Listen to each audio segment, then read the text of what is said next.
Weekdays from 11 to 1. It's time for Sportstime on Sports 56 and 98.5 FM. The first hour of Sportstime is brought to you by Lexus of Memphis. Here are your hosts, Brett Stat Scoresworthy and Brian Davis.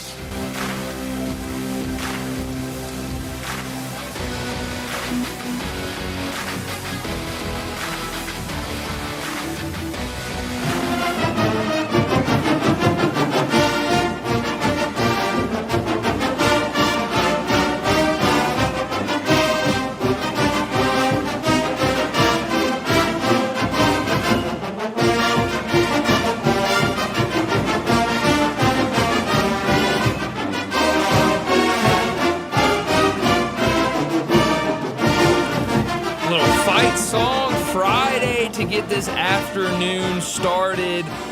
LSU, as they got the big game tomorrow night against Alabama. We'll be picking that game later during Friday Football Forecast. We'll be discussing it, probably getting picks from a lot of our guests for that one and a couple of other big games in college football this weekend. But we're Sports Time. We're with you this afternoon for the next 2.5 hours as we're out a little early today, about 5:30, to get out of the way for Ole Miss basketball versus Grambling tonight. That pregame will start at 5:30 with tip-off set for 6 o'clock. So we'll be out a little early. Our schedule today will be adjusted for that change, and we'll get to that in a couple of minutes when we set up the show. But, Brett, how are you this afternoon? Brian, I'm doing well, and to all the people that were predicting doom and gloom in college football and the regular season not being that important, just look to Baton Rouge tomorrow night. Yeah. Both teams entering the game with 2 losses. Yeah.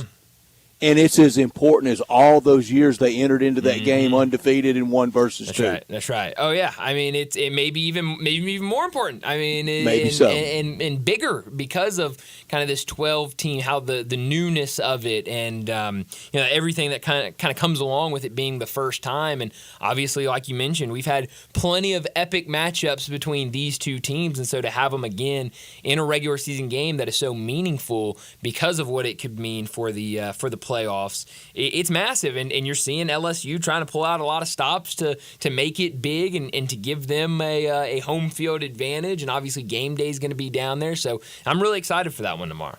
And it will be something to see Coach Nick Saban's reception tomorrow morning down in Baton Rouge, where he knew it could be turned around and should have been turned around a long time before he got there at LSU by a lot of different head coaches, but he got it turned around. He left it in such good shape that Les Miles and Ed Orgeron could seize on it, and they could win national championships. Oh, Ed-O. 2 utter meatheads. How about that? Yeah, well, yes. Ed Orgeron leading the charge there in the meathead category. I don't know. With Ed Orgeron, that's near the top of the – but that was a few years after. But what he did, what Coach Nick Saban did at LSU is he let them know and probably just confirmed to them, but let the rest of the country know there's no need for LSU to ever be 8-4, to ever really even approach 9-3. It's a double-digit win program year in, year out. Brian Kelly is selling that. He knows it. Absolutely. And last year had the Heisman Trophy winner and won 10 games, and they were practically irritated at him over it because the bar got raised so high by Coach Nick Saban, and then he wanted one more shot at the NFL just to get it out of his system, and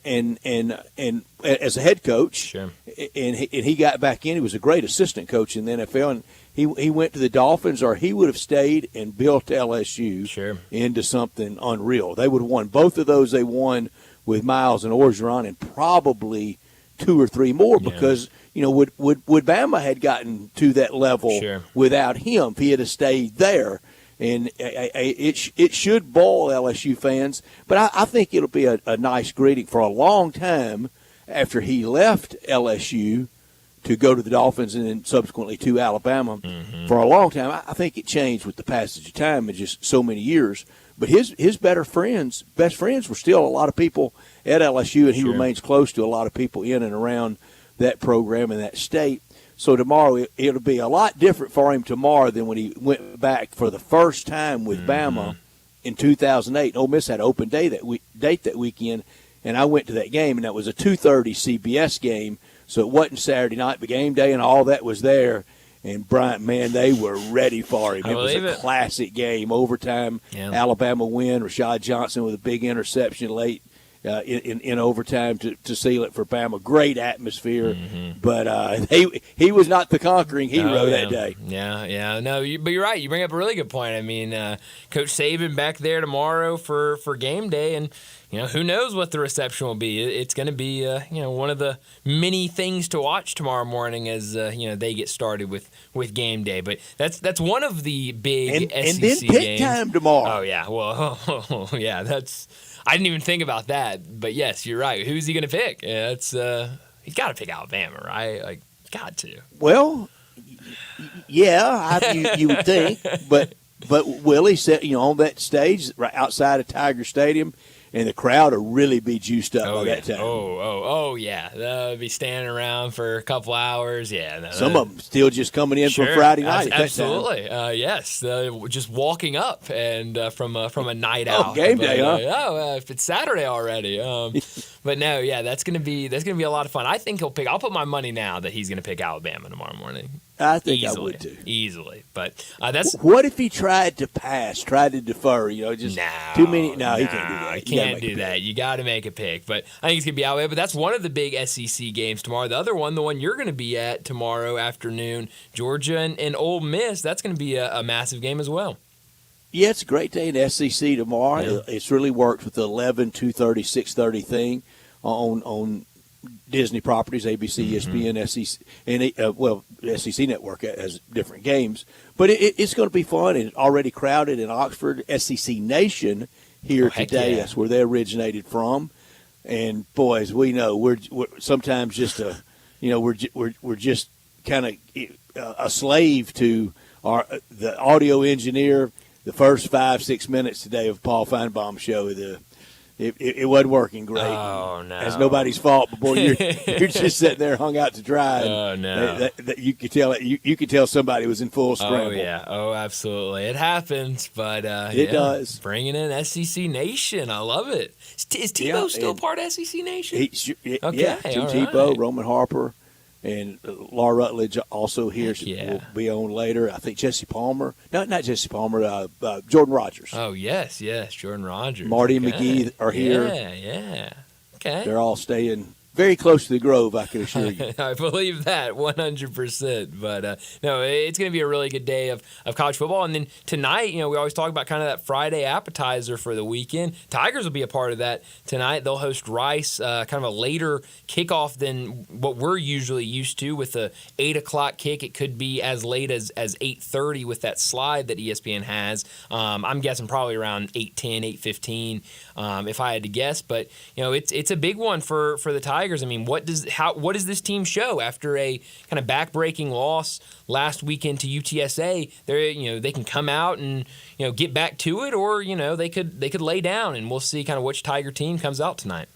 And we're talking about the stakes in college football, and on the opposite side of that, after the allure, after kind of the carrot stick of having a chance for college football playoffs, to see how teams respond to it. Yeah. And this game tonight, while not as important as it would have been, certainly at undefeated or even with the win last week down in San Antonio, still we'll see who it really matters to on that team.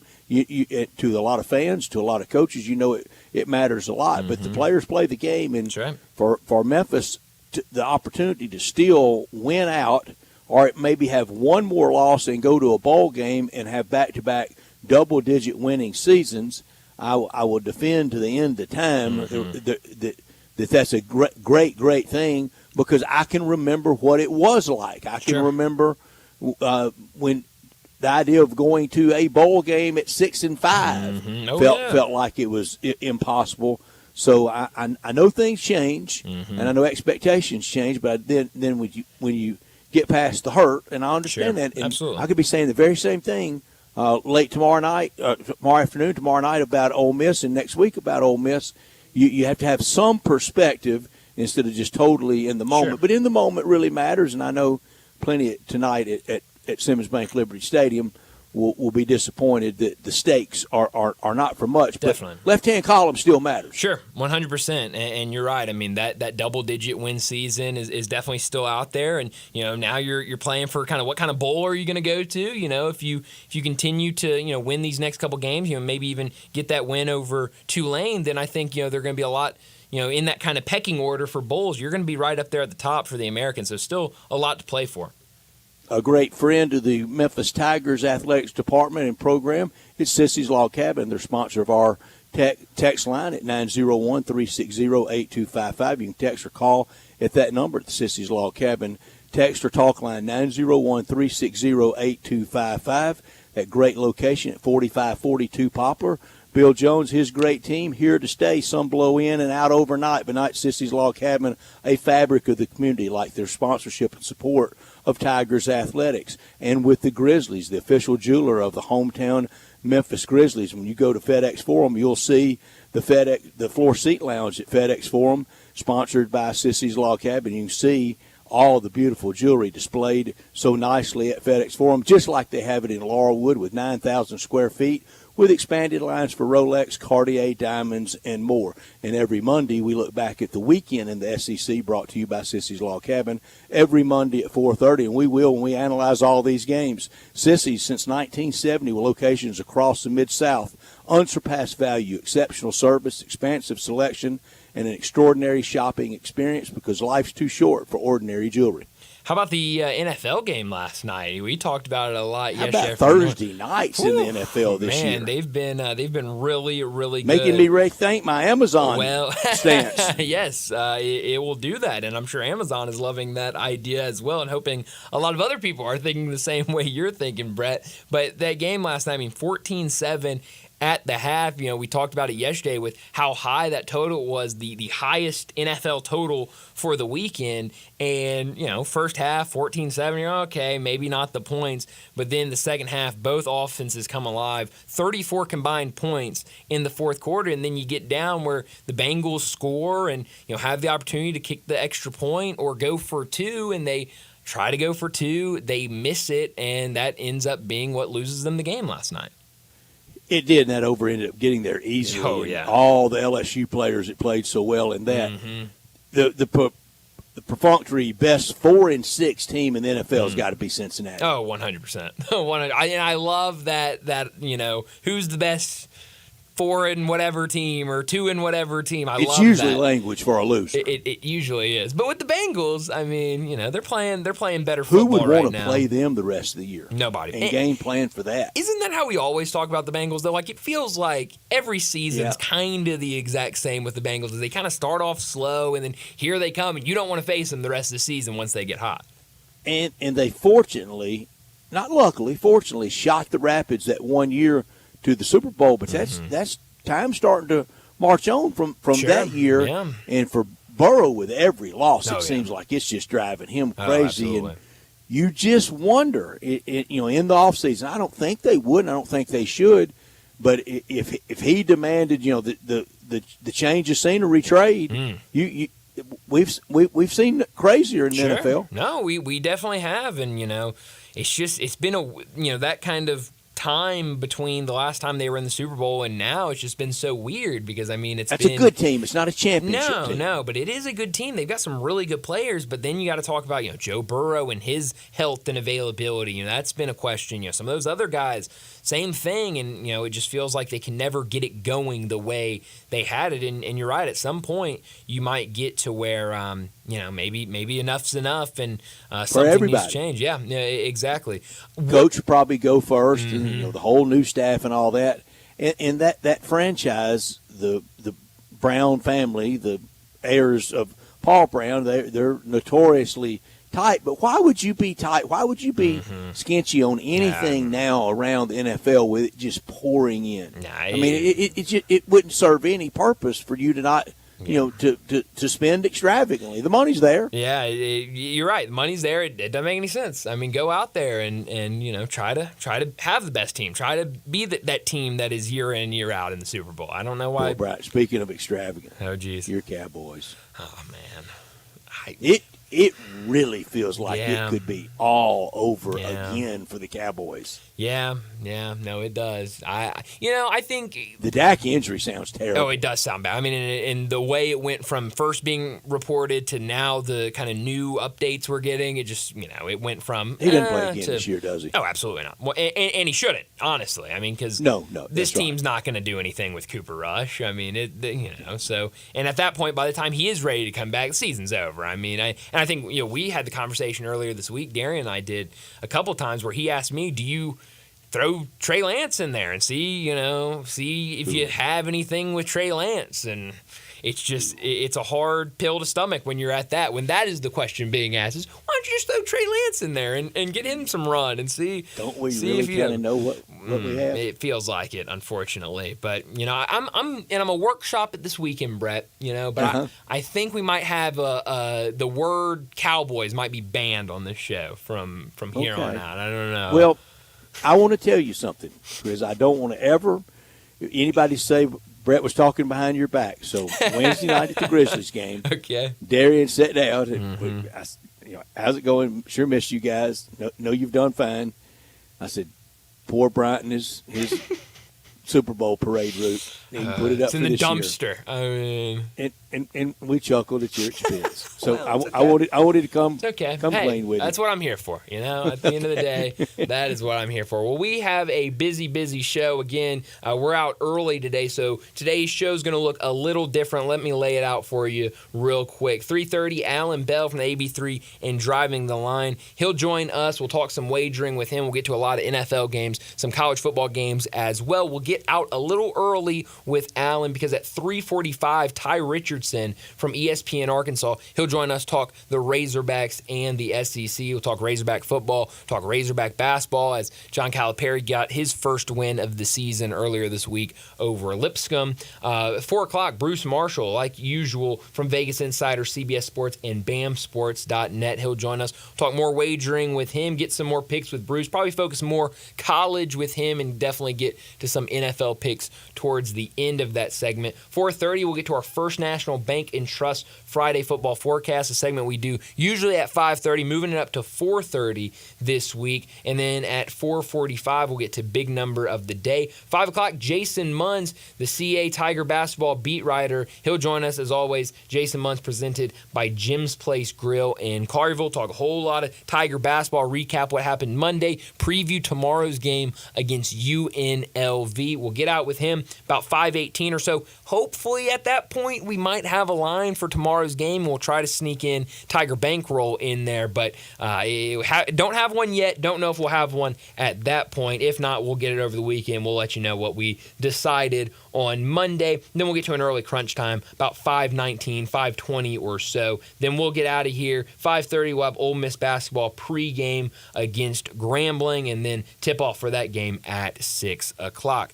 Let me remind you, we're in our Family Leisure Studios where family and fun come together. The Ultimate Game Room and Fall Sale, it's going on right now at Family Leisure. Complete the Ultimate Game Room with a new pool table, a shuffleboard, or an arcade game. Help them clear their overstock of theater seating. It's all priced to move. It's also perfect weather for fire pits. All fire pits are 20 to 30% off. And don't forget about those spas. Spas up to $1,500 off of those in-stock spas, and they're ready to be delivered. So head over to Family Leisure, 2120 Witten Road, just north of I-40. We're Sportstime, and we're with you until 5:30, until we lead into Ole Miss basketball. As Bryant just said, he's Brian, I'm Brett, and Connor Dake is producing for us on this Friday afternoon, November 8th, 2024, always in our Family Leisure Studios, and always this hour brought to you by Lexus of Memphis at 2600 Ridgeway and online at lexusofmemphis.com. Great offers on all the remaining 24s. The 2025s are taking over, and always special leasing options. Drive in luxury and confidence knowing that every new Lexus comes with complimentary first and second maintenance services. Call them at 901-334-9673, but they want you to stop by the one and only Lexus dealership in Memphis at 2600 Ridgeway and put yourself in the driver's seat of the all-new 2025 flagship LS500, and you'll be looking and driving in style. When you purchase a Lexus, you get top-of-the-line engineering and design, and they make for the luxury driving experience. Online at lexusofmemphis.com. Experience amazing. Experience amazing at Lexus of Memphis. Top story of the day. Well, my top story of the day has got to be this weekend for Tiger Athletics. It starts tonight with the football game against Rice, and I do think this is a big game to see what this program is. What is this team made out of? Are they going to be a team that says, hey, you know, we talked all off season about playoff, conference championship. Now that's out the window. Man, forget these last 3 games. New Memphis or old Memphis? Exactly. And so what are they going to show? And Darian actually brought this up several times earlier this week and even played the audio of Ryan Silverfield after that game against UTSA saying, we're going to find out what we're actually made of. Are we going to go out there and fight and continue to represent this school and this city and this team, or are we just going to kind of be selfish and lay down and give up because we lost a couple games? So I want to see that fight from the Tigers. You're still going to go to a bowl game. You still have 3 games left in the season. I want to see this team fight. I know you're losing a lot of guys after the season, but there's going to be a lot of guys that are young guys that are seeing this leadership, that are going to be those leaders next year, the year after that when they return. As those leaders for this Tiger team, you got to show, hey, we're still going to go out there and compete. And I think if they compete tonight, they'll win very easily over this Rice team. It's not a very good Rice football team that's coming in here, and they should win handily. Tomorrow, though, Tiger basketball team on the road, their first road game of the season against UNLV. You know, what is this UNLV team? We knew what they were last year in the Mountain West. It was a great conference with basketball, and they were right there in the mix of good basketball being played towards the end of that regular season. They bring back a couple of their key pieces. They added some nice pieces, and for the Tigers, being on the road, we'll see what they can do. You certainly don't want them going down like they did against Missouri at home, because you won't have that home court advantage. You won't have those fans to rally you in the second half. So what will Penny Hardaway's team show? Certainly want a better start, but you do come away from Monday with, very pleased with how they were able to come out in that second half, how they were able to fight. I want to see that fight. We talked about it earlier this week with Matt Infield. Let's see that fight for 30 minutes. Let's see it for 35 minutes rather than just the 20 minutes we saw in game 1. So definitely excited for football tonight and then basketball tomorrow afternoon. Bryant, that is a great top story, and you mentioned UNLV, and I want people to hit us up at the Sissons Log Cabin text line right now at 901-360-8255. We know for sure they were one of them. Mm-hmm. Give me the programs, college football, college basketball, that it was because of one guy. At Georgetown, it was John Thompson. Yeah. At Vegas, it was Jerry Tarkanian. Give me some others if you've got examples of them. My top story right now in college basketball, it's Scott Drew at Baylor. My top story, elimination weekend with LSU or Bama over the top rope. Stop with the 3-loss SEC team being in. That I don't know if that's more sad or more dumb, but it's not going to happen. 3 losses aren't going to get you in. Regular season losses. Ole Miss can't lose to Georgia, or get ready for the Gator Bowl. Coach Prime can't lose in Lubbock, or he won't be Coach Prime. He'll be in a meaningless Alamo Bowl. BYU, it's not elimination for them, but if they lose the Holy War, they'll be getting closer to college football purgatory than they will college football heaven. Yes, they will. Not top story of the day. Well, my not top story of the day has to be Thursday night football last night. What a fun game. A game that maybe early people saying, well, this isn't the offensive explosion that I thought I was going to see. And in the second half, it turned into just that. The Ravens in the second half looked really, really good, especially that fourth quarter, scoring on their last 4 drives of the game, coming out of that coming out of halftime.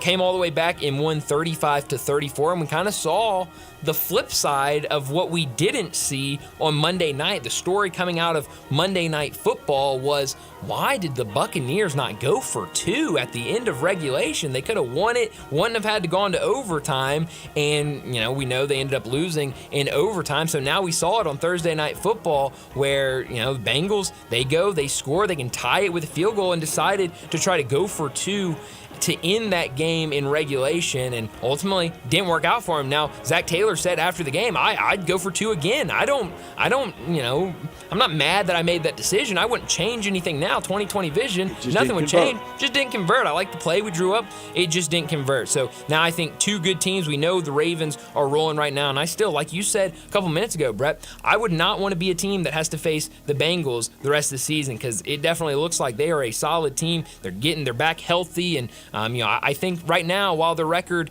4-6, I think they're a much better team than what their record is. My not top story touched on it a little bit in the immediate opening. To all the naysayers that said the college football playoff would hurt interest and minimize the regular season, tomorrow night at Baton Rouge, you've got the same big stakes that you always have in that game. A lot of times when they have 0 or 1 loss at this point in November. And let's remember who those naysayers that blocked the college football playoff for a long time, who they really were. It was not the big old mean SEC. I know some people want to blame the SEC and Greg Sankey on anything. But the SEC always said more football, fine. Kramer was for it. Slive was for it. Sankey's been for it. It was the dorks at the Big Ten that wanted to keep that Rose Bowl matchup the same and that kickoff time the same at the Rose Bowl, and they stood in the schoolhouse door and blocked college football playoff forever.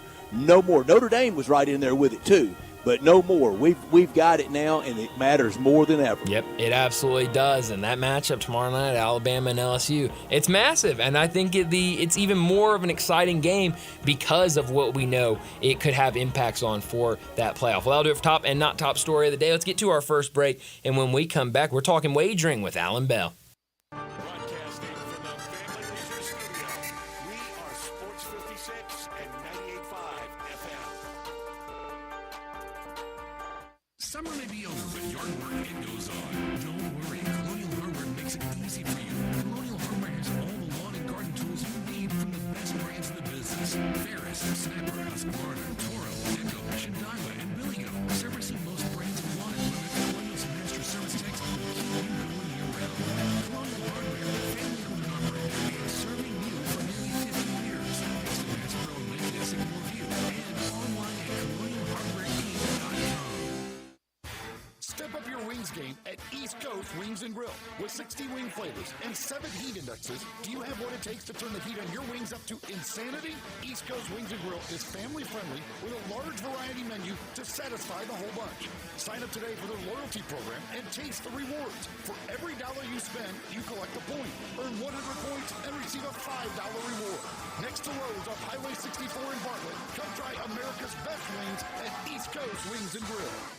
Progressive presents good news, bad news, dumb news, and great news. Good news.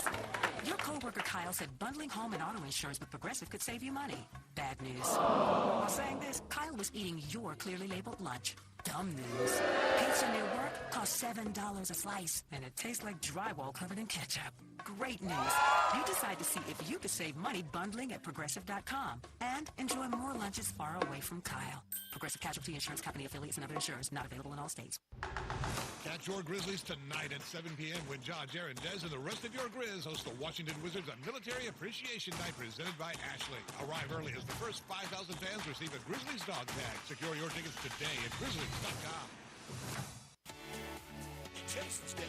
When you're dining in or picking up curbside, you can expect wholesome food and no surprises. Just delicious sandwiches, crisp salads, and clean quality meals made with the freshest ingredients and no artificial trans fats, MSG, high fructose corn syrup, or artificial colors and dyes.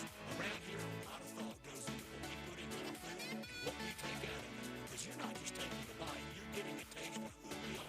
New items are constantly being created to expand our menu for all tastes and special guides, vegan and gluten-free options available, convenience, and on-time delivery you can count on. It's just a click away at jasonsdeli.com. So whether you need to feed 5 people or 5,000, the team at Jason's Deli, they have the credentials and the commitment to keep you satisfied. Freshness is nearby at Jason's Deli locations at Ridgeway and Parkplace Center, Popper Island, Germantown Road in Cordova, and on Goodman Road in Olive Branch. Jason's Deli is wholesome food and no surprises. Sports 56 traffic. Afternoon, trying to clean up a wreck over here in the Midtown area, and they've now got it to the side on 240 South at Union. They were also working a minor wreck that was causing a little bit of rubbernecking delays a few minutes ago on 240 East near Mill Branch, but you're able to get up through there, but it was a little bit slow about 10-15 minutes ago. Starting to build now out here on all the major outbound routes. Shop now and save during the holiday season coming up at Weimer's Jewelry. They're located 7525 Highway 64. Shop local this holiday season. I'm Commander Chuck with your on-time traffic. Now back to Sports Time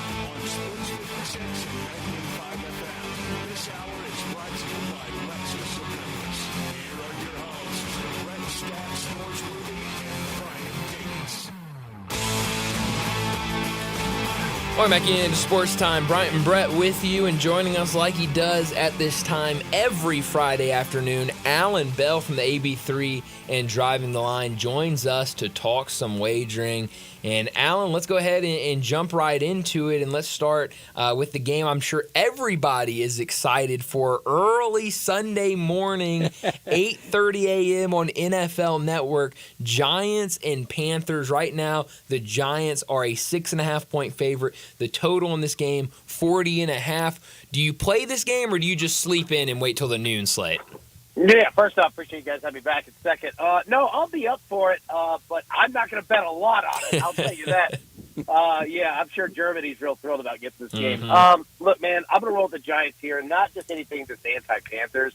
It's just, look, I feel like this is a really big moment for Daniel Jones and the Giants. Like, I feel like his benching is right around the corner, and that benching kind of means the end of him. Well, he's got a big contract, but the coaching staff, like, there's a lot of things that are tied in with him. So I feel like the Giants are going to come out and take care of a game that they absolutely need to. You know, Alan, a real fancy word is the word Schadenfreude, and it's German, and the definition is the delight in the pain of others. Well, they're going to get some pain having to watch this game, so it may be perfect for this matchup, a little Schadenfreude for the German fans.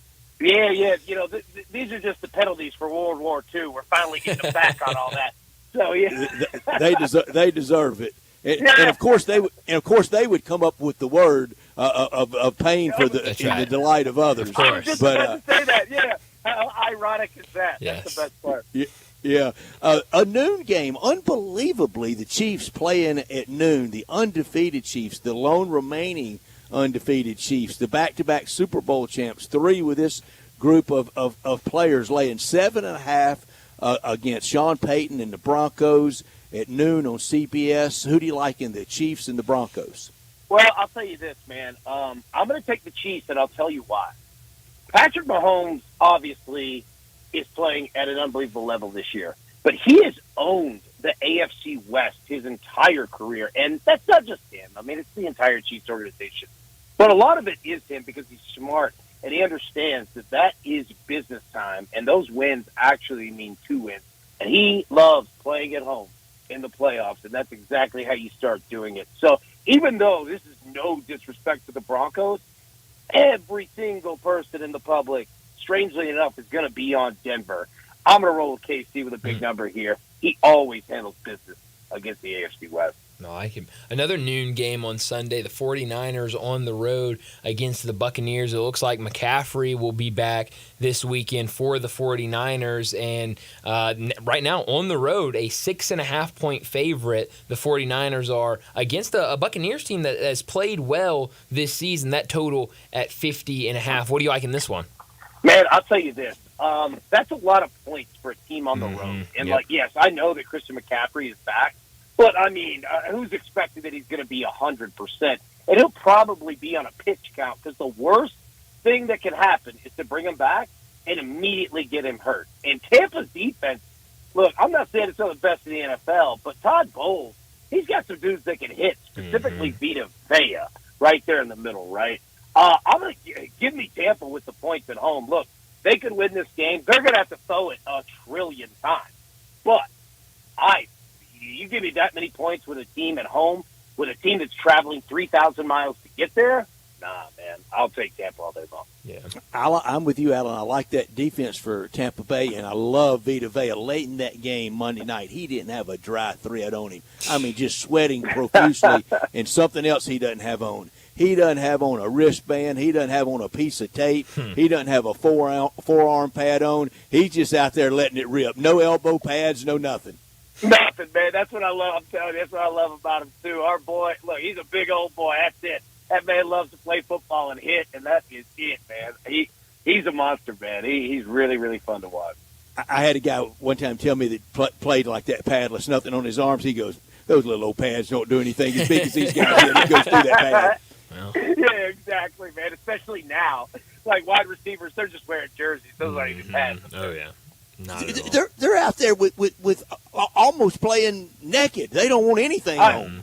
I know. A lot of them go like no hip pads, like no knee pads, nothing. Like back in our day, not to go old man yelling at the cloud here, but it felt like, I was a running back wide receiver, right? And it felt like I had lineman pads on. They were bad. I probably had a cowboy collar on at one point. Alan, I would go to the equipment guy and tell them, if you have a pad for my pinky, I want it. I want every pad this room has on. I want anything but pain. I'm telling you, man. I'm telling you, 100%. That's fantastic. Oh, another game I'm curious what you think about in the NFL. Steelers and Commanders. I've heard a lot of people kind of going both ways in this game, but, at the Commanders right now, they're a 2.5-point favorite. This total at 44.5. What do you like in this one, Alan? Man, this one is, I think, the most difficult game to bet, man, from a spread or a total perspective. I think both numbers are market efficient. This is going to be a fun game here.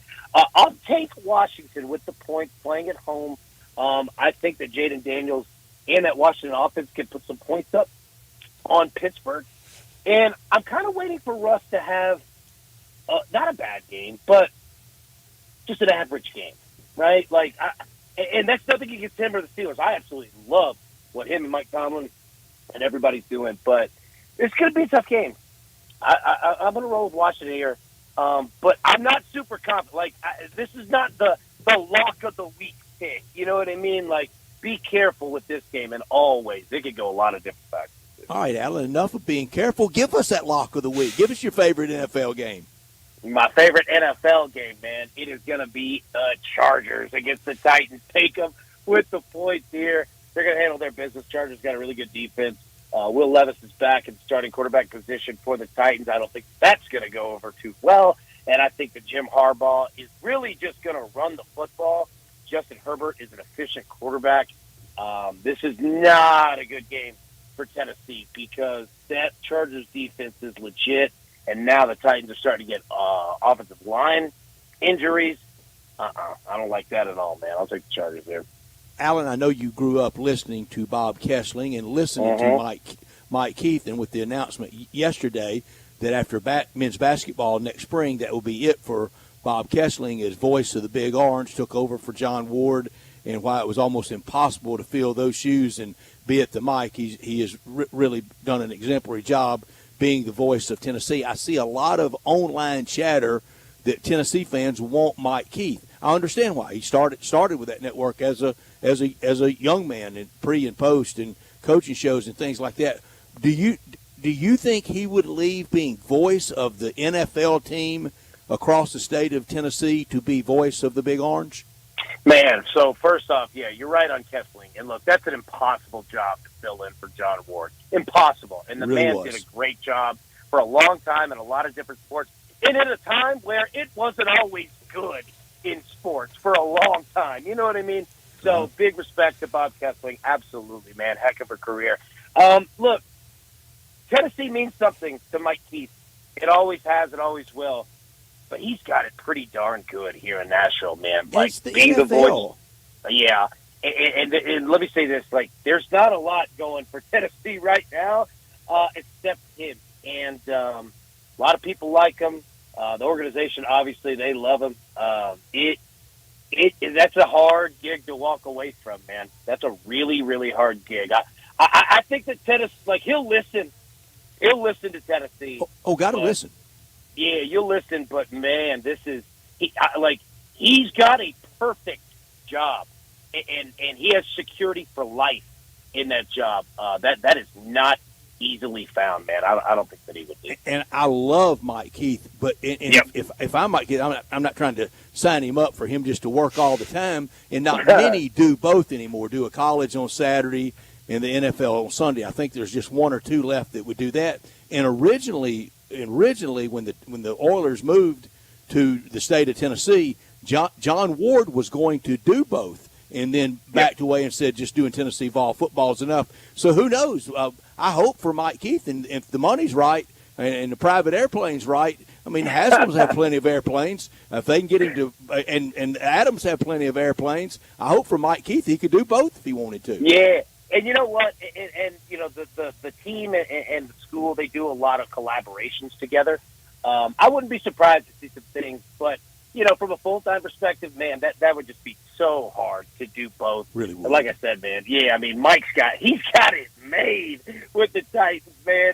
Like, that is job security for life. Everyone loves him. And he's great. Oh, and he's great at doing it. And he loves doing it. He loves the NFL games. So, yeah, that'd be fun to see him do some things. But, man, I don't think he'd do anything with stuff. Yeah. Alan, real quick, before we let you go, let's get to a few college games. And I want to go to the big one tomorrow night, Alabama and LSU. Important game for both of them. Could be an elimination game for these two teams in terms of the college football playoff. Right now, Alabama, 2.5-point favorite. That total at 58.5. What do you like? Well, I'll tell you this. I like the under of 58.5. That's a massive number, and I totally get it. But I've seen Alabama games where they can't score a lick, and I've seen LSU games where they can't score a lick. Now, LSU's defense against – look, I don't trust either of these teams, but I like the under, and I like LSU outright. I think they take Alabama out tomorrow night. Okay. I like that. What about Georgia and Ole Miss right now? Georgia, 2.5-point favorite. That total at 54.5. Yeah, you know what? Here's the tough part, man. Ole Miss is a better team. And I think Ole Miss is going to put it on Georgia. I think this is going to be a really tough game coming off that Florida game. Next week, Georgia has Tennessee. And not that this is any look ahead. What I'm saying is that that's a gauntlet of a stretch. And having Ole Miss, who arguably might be the best team out of all of those mentioned, man, and you got to do it on the road. No, I'm going to roll with Ole Miss, man. Like, I really do think, especially with what we saw last weekend, man. Yeah, give me Ole Miss outright as well. Wow. All right, real quick, one more right there in Nashville. America's team, Vandy, with Captain America, Diego Pavia, getting 6 points. South Carolina favored 6. 5-3 South Carolina against 6-3 Vandy. Vandy's already sitting back watching the world burn. They're in a bowl. Man, they love it, too. Give me Vandy outright in this one, man. South Carolina big upset last week. Coming into Nashville, ain't happening. Diego's for real. I love this kid. And Vanderbilt believes, man. That's a fun team to watch, dude. Give me Vanderbilt here. I love it. I love it. Alan, as always, thanks so much for joining us. Enjoy this weekend. We'll do it again next week. Look forward to it, boys. Have a good one, man. Go Memphis tonight. Gonna be fun. Thanks, Alan. You got it. Thank you, Alan. Alan Thank Bell you so much. with us, yeah. Alan Bell with us every week, picking all the games from at AB3 and driving the line, and he likes Ole Miss straight up over Georgia, Bama LSU under 56, LSU straight up over Bama, Vandy straight up over South Carolina, and a lot of other NFL picks. But his college picks, boy, I hope he's right on on most of them, not all of them. I'm against him on a couple. We'll get to our picks in about an hour. This weekend, a lot of food's required, whether you're going out to Tiger Lane tonight or down to the Grove tomorrow, or you're just going to have a lot of people over, a lot of get-togethers at this time of year. Started out with Jason's Deli, and they'll take care of you for sure. Vegetarian, gluten-sensitive options they have, and always same-day and last-minute orders welcome. That's when they excel. When you feel like you don't have your event planned right, step aside, let them step in. They have you covered, bringing more to the table. It's a family thing at Jason's Deli, and you'll see a lot of the beef eater slider trays, the deli slider tailgate package at all the tailgate spots tomorrow, the assorted dessert tray, fresh fruit and cheese trays, fresh fruit tray. Right now, if you're getting ready to go out to Tiger Lane, stop by one of these locations, the Jason's Deli over across from MUS, or the one by the University of Memphis at Poplar and Highland, or down in Olive Branch, or out in Cordova. There's one close by you in all those locations. You get the complimentary free ice cream, but you also have that great salad bar in every location. We're over 30 items to choose from for you to prepare it however you would like, and all the salads off the menu, like the Mesa chicken salad, the chicken club salad, my favorite, the taco salad. It's all about choice at Jason's Deli. You will be delighted there with plenty of organic food to choose from. Visit jasonsdeli.com or any of these great locations. Again, with the holidays coming up, catering for 5 or 5,000 anytime, anywhere. Check them out online at jasonsdeli.com. Well, let's get to a break. When we come back, we're talking Razorbacks in the SEC with Ty Richardson.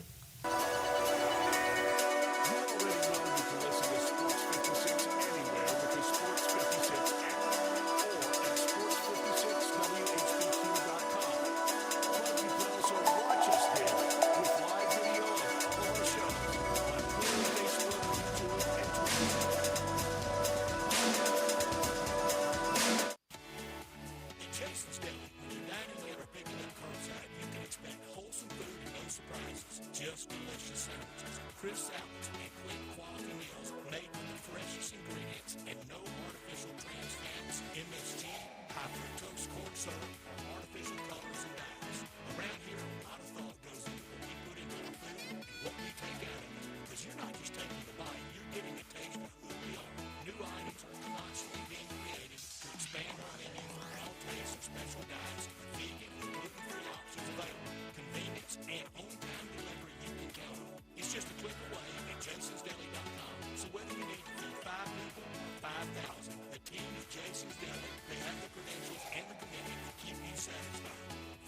is nearby. Jason's Deli, locations at Ridgeway and Park Place Center, Upper Highland, Germantown Road in Cordova, and Goodman Road in Highland Ranch. Jason's Deli is wholesome food and no surprises. Mayweather Boxing and Fitness offers a high-energy, full-body workout that utilizes the same equipment and technology employed by Floyd Mayweather to achieve his impressive 50-0 record. The workout features 4 types of heavy bags, treadmills, rowers, battle ropes, weights, and much more. Visit Mayweather Boxing and Fitness, located at 2257 North Germantown Parkway in Cordova. Train like a champ. Mayweather Boxing and Fitness, 901-673-1267. If wedding bells are in your future, you need an unforgettable engagement ring from a jeweler you can trust. And that's been James Gaddis Jewelers for over 60 years. With a huge selection and the best prices, James Gaddis is a master jeweler and diamondologist. Beautiful jewelry from James Gaddis is always the right choice. Choose from rings to earrings, necklaces to bracelets, and gemstones to watches. Layaway and financing available. James Gaddis Jewelers, 4900 Poplar, online at GaddisJewelers.com and Instagram at Gaddis Jewelers. Say I do at James Gaddis Jewelers. Family Leisure needs your help. Family Leisure has inventory they've got to move because you know what season is coming up. So why wait? You can complete your ultimate game room with a new pool table, a new shuffleboard, new arcade games, or just get all of them. Tons and tons of theater seating, overstocked and pledged to move. 'Tis the season for fire pits, and all fire pits at Family Leisure are 20 to 30% off. You say you didn't get a spa this year? Well, say no more. Spas are in stock and they're ready for delivery and up to $1,500 off. These are just a few of the deals happening right now for a very limited time. So come on, check out their gigantic showroom. You never know what kind of deal you're going to find at Family Leisure, Witten Road and I-40, where family and fun come together. Time to talk Razorbacks on Sportstime. Joining the guys is Ty Richardson from ESPN Arkansas to talk all things Hogs and SEC. On Twitter X at Ty Sports Radio, here's Ty Richardson with Bryant and Brett. Come on, all you Razorback fans, let's stand up and call those Hogs! Ty Richardson joins us now from ESPN Arkansas to talk the Razorbacks and the SEC, but he's on the road today. He's up in South Bend for Florida State Notre Dame this weekend. Ty, what's going on this weekend? How are the corners of Notre Dame? It's cool, man. I mean, this is one of the, I would say, top 15 college football experiences you got to take in. I was actually texting stats about it this week. I'm excited. I thought this was going to be a game of consequence, guys, based on Florida State's finish last year, but instead they're horrible. Notre Dame still could be in the college football playoff, but honestly, the bigger one's in Oxford with you this weekend, Brett, with the Bulldogs and the Rebels. It's a big one, and you're kind of doing a little reconnaissance, a little scouting, because next September Notre Dame comes to Fayetteville. I'm excited for that game. So I've got a unique setup where one of the buddies I'm with went to Arkansas with me. We've grown up since we were 4 years old. He went to grad school at Notre Dame, and he will be wearing Notre Dame gear next year, he told me, just because of the prominence of the football program. But, yeah, Marcus Freeman's did a good job here. They look like they're going to the college football playoff, and very, very likely that they could potentially host a game in Notre Dame Stadium this upcoming college football playoff. If they win out, they're in. If the loser of Alabama, LSU, they're out. Ole Miss lose, they're out. After you saw Ole Miss last week, do you think Ole Miss can stay in that game against Georgia? Yeah, I mean, this is a legacy game for Jackson Dart. Dad. That's right. I mean, he's got all the pieces around him. That defensive line is just as good, if not better, than Georgia's. I don't know if Trey Harris is going to be back for this game or not. I mean, they didn't seem to need him last week with George Watkins, but that offense, when it's humming, it's humming. And I know Georgia's got defensive talent all over the place, but I still don't think Georgia's as potent as they've been in recent years. And Beck has the propensity to throw the other team the football. So I think this is going to be a close game tomorrow, and frankly, it'd be the biggest win of Lane Kiffin's career. That was the best Ole Miss had played all year. I told you that during the game and after the game. Arkansas caught them on their best day. For the Razorbacks off and then Texas next week, that's a chance for Arkansas to really rally around that game because that's the one that means so much to Razorback fans. It does, and there's a lot of doom and gloom right now, and it's partially that I can't get out of my own feelings in that regard. I mean, you watch your team get blasted at home, back-to-back games. I know they had the win against Mississippi State in between, but I know it's Texas, and I know that this team gets up for it over the years. I just don't have any confidence whatsoever that they're going to be able to stay in that football game. I've been wrong before, but I do not have a positive feeling towards the Arkansas-Texas game, guys. Well, maybe you and the rest of the Arkansas faithful could have some faith and confidence in what the basketball team's Switch doing. boards. Yeah, it's that time of year. That's right. They get things started. A 16-point win at home over Lipscomb. What did you see from that game? What did you like? What was that stadium like Wednesday night? So it wasn't as packed as you thought it would be. Obviously, there's something significant happened this week, and maybe that's what people's attention has been on. But I think for me, guys, just seeing some of these freshmen, Boogie Flance looked good in 3 games, and Carter Knox is probably my favorite of the bunch. I just like his he doesn't look like a freshman. He's a big kid, younger brother of Kevin Knox. And he not only can he play defense, but he attacks the rim with a vigor and a desire, which is always fun. And they got a lot of room to improve, but you're going to find out a little more about them when they take on Baylor and Dallas tomorrow. And the Notre Dame game's at the same time, so I won't get the chance to watch it, but I'll definitely watch the replay on Sunday and see what Arkansas is able to do in a neutral side game. Ty did it yesterday. I was away, but true confession, I really expected Lipscomb to play Arkansas. I told a friend of mine, I said, I'll make a small bet with you that it's a 2-possession game with a minute to play. It wasn't close. Arkansas blasted them. Yeah, they were. Lipscomb went on this 11-0 run at one point. I think it cut it to like 3, and then Arkansas went on a 16-4 run down the last, I think, 6 or 7 minutes of that game. Arkansas just has so much length, and that's what Coach Acuff was talking about after the game. It's like they can't prepare for that, and Arkansas at times this season is going to get bored. They're going to look out of sync because they're all new playing together, with the exception of the 3 Kentucky guys. And then all of a sudden they're going to turn it on. It's just like, whoa, this team's hard to stop on both ends of the floor.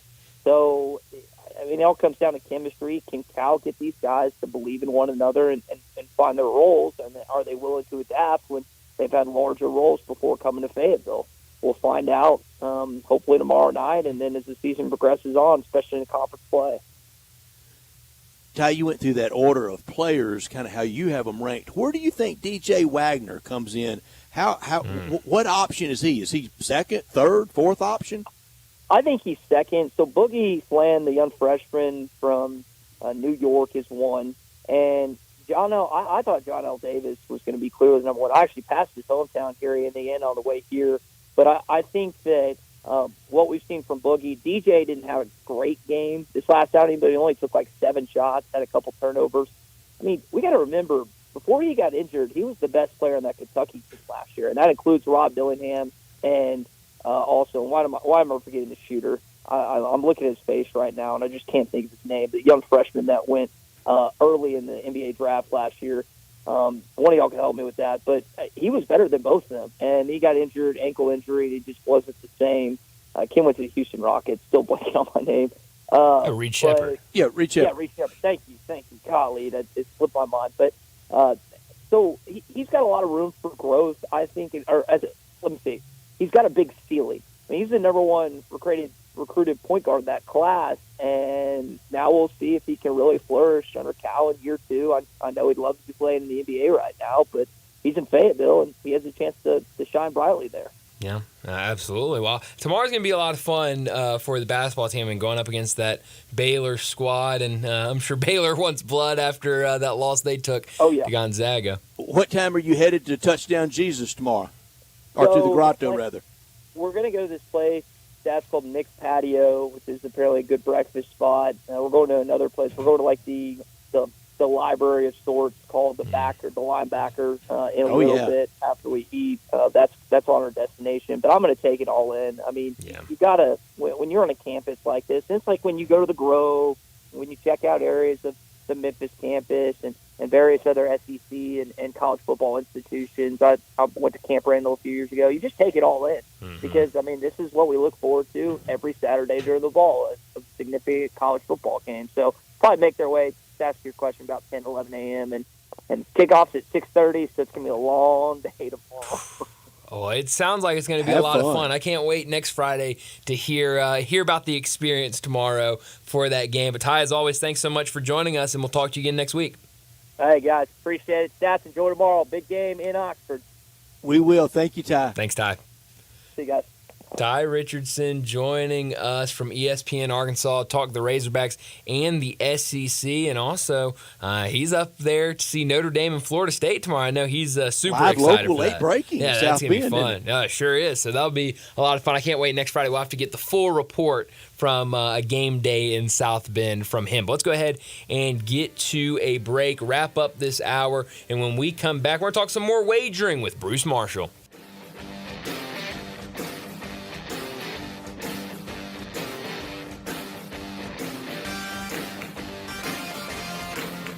Think about insurance and you want great value without sacrificing great service, I want you to think one place: the Eflin Insurance and the entire Eflin Insurance team. Matt and his group of professionals will access 10 leading companies to find the right home and auto program that fits your budget and your absolute needs. The Eflin Insurance team, the number 386-GER, 386-4777.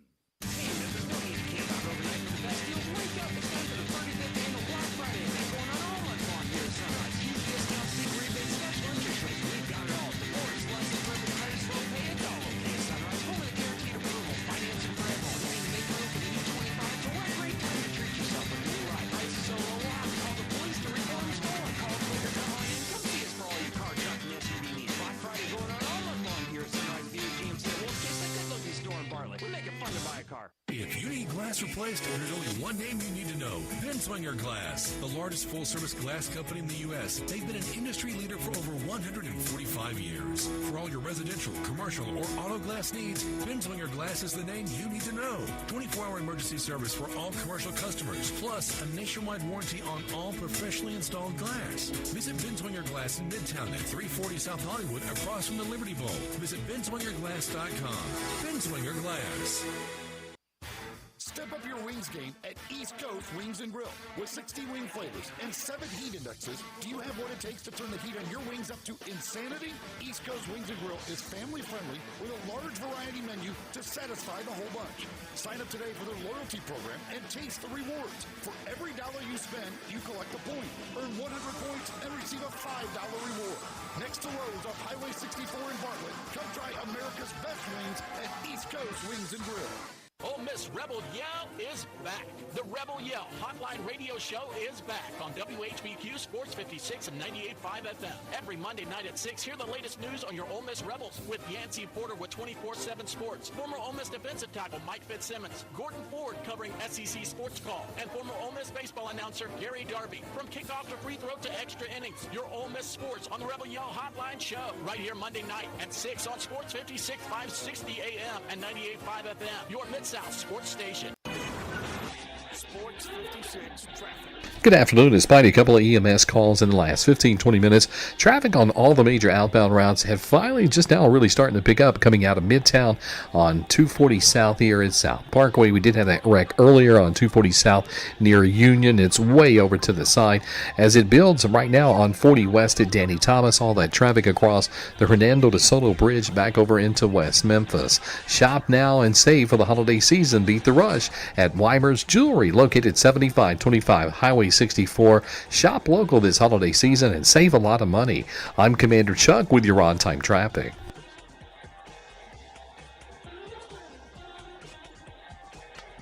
This is Original Sports Station. We are Sports 56, WHBQ Memphis, and W253DF Memphis. Joining the guys every Friday is college football historian and Vegas legend Bruce Marshall from Vegas Insiders, CBS Sports, and his own website, fansports.net. With over 30 years on Memphis radio, with Cable Captain and Sports Talk, here's Bruce Marshall with Brian and Brett. Bruce Bruce Marshall joins us now from Vegas Insider, CBS Sports, and BAMSports.net. We got to talk some wagering with him. We'll start in college football. Bruce, let's start with maybe an early game. Miami, 9-0 this season. They've had some close ones. They've had some games they've had to fight back late and win. This weekend on the road against Georgia Tech. Right now, Miami, an 11-point favorite. That total at 63.5. You like anything in this one? I would, if Brian, if I had a little more clear thought where if Haynes King was going to play this week. I've been keeping an eye on this all week. He hasn't played in a few weeks. The last two games, the offense really struggled without him. Brent Key, even he had Pyra in the backup. He pulled him in the game against Virginia Tech 2 weeks ago. So it's been about a month since King played. He's apparently, the thought is he would probably be ready to go this weekend, but I haven't gotten definitive word. If he is, I might give Georgia Tech a little lean just because this has been a good role for Brent Key as long as his team's been at full strength as an underdog in the past, though I'm a little tired of going against Miami some of these games and having them beat me like they did last week. I thought I had that do pick in the bag. I mean, we were up 28-17 plus, 21 points, and you can't, at that point, I'm 32 points ahead, and they get outscored by 33 the rest of the game, and Miami's trying to score late, and it was, they're trying to get Cam the Heisman, I think. So I'm a little leery to go against them, but I still think this team's a little more vulnerable than we think. I mean, the Cal and Virginia Tech games still stick out to me, games they should have lost had the ACC replay officials been playing it straight, which they weren't. But at the same time, they are a little bit scary. As long as King is in there, though, I think Georgia Tech hangs around. This has been the sort of game Brent Key has played well in the last 2 years, but we need Haynes King, and I don't know if we're going to know that until tomorrow before kickoff. That game on campus at Georgia Tech at Grant Field. So FSU, I don't think they're going to move on and shouldn't from Mike Norvell, but a horrific year they are having. Florida announced that they're going to stay with Billy Napier. Mario Cristobal's kind of looking like the grand old man in state now, isn't he? He sure is. I mean, he's the king of Florida right now. It sure ain't Mike Norvell. And Napier, although, it seemed like Scott Strickland there, although he's tied to Napier, as we've talked about, Brett. But he's tied to that basketball coach, too, with all those headlines today. Yes, that's right. And, it still seems if Florida falls apart down the stretch here, he still might do something with Napier. This sounded more like a vote of confidence to me rather than but it was an endorsement, and I think by all accounts, I mean, everybody likes Napier down at Florida. That's one thing, that wasn't that way with Urban and some of the other coaches there. They like Napier, right? Because he's a nice fella. So I hope it works. I hope he sticks around. We'll see. Everybody likes Scott Strickland, too, but that could be playing out with the headlines today. They read horribly around Todd Golden, and I know I've said somewhere in the last few days about everything with the announcement of Napier staying that I thought they were really staying with Scott Strickland and that he really got it right with men's basketball. Not so fast. I don't know how Todd Golden survives that. And if he goes, Strickland has to go. Yes, Strickland right now, the Golden thing is more front and center for him right now. And the way this thing broke today, this does not look good whatsoever for Florida hoops, and that's Strickland's guy. So we'll see how that plays out. But you're right. I think right now that's the first fire that they got to sort of put out at Florida. And then Napier, that actually might be a blessing for Napier in the short term here. We'll see. It could be, and literally it doesn't look good because reportedly there's a lot of photos and very damning evidence. Yeah. This does not look good for Golden or Strickland, really. All right, on the field tomorrow. Florida playing at Austin. The Gators and Texas Longhorns. Texas a big favorite. Break that one down for us, Bruce. Well, again, it's the injury thing, and if Alagway can get in there and play, the hammy wasn't apparently as bad as they thought, but we're still not 100% sure if he's going to play. Florida has actually been playing pretty well in recent weeks. I mean, they could have won that game at Tennessee. They were hanging around Georgia, and they were down to their third quarterback in that game, and they were still, midway through the fourth quarter, that game was level. If they have to go with Warner tomorrow, though, and Lagway can't play, they're going to be in some trouble, I think. Although, the entirety of the SEC, we haven't seen, a lot of these really, big blowout games. I mean, we've had a handful of them, but Florida has been, rather resilient. I mean, since the Mississippi State game, they haven't played. They played well there, and they've covered 3 of the last 4 spreads. And Texas, I'm not, 100% sold on Texas yet either. And I can remember down the stretch last year, Texas, when it was still in the Big 12, had trouble with teams they should not have had trouble with, and did not cover spreads at TCU, and Houston barely won those games. I mean, they didn't cover against Mississippi State. They didn't cover against Georgia for sure. They did not cover the Vanderbilt game. So there's 3 out of the last 4, and the only one they got in that bunch was Oklahoma, and we know Oklahoma's having some problems this year. So I would almost take Florida plus the points more, though. I want to know that Lagway is going to play. I'd be very reluctant with Warner, and that's the one thing at this time of the year. When you got these quarterback things going out, you before you put money down, just better make sure you know who's going to be in there in these games.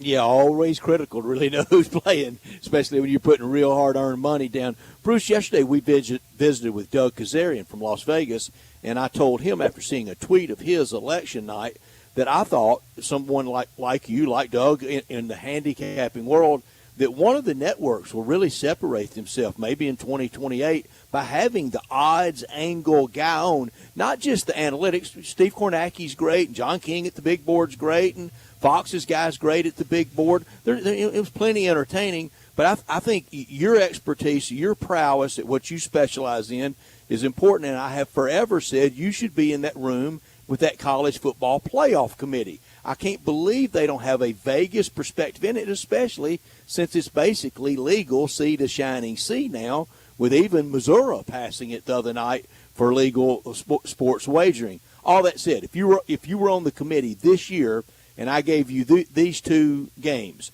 Texas's win at Michigan or Ole Miss win at South Carolina, which one's more impressive?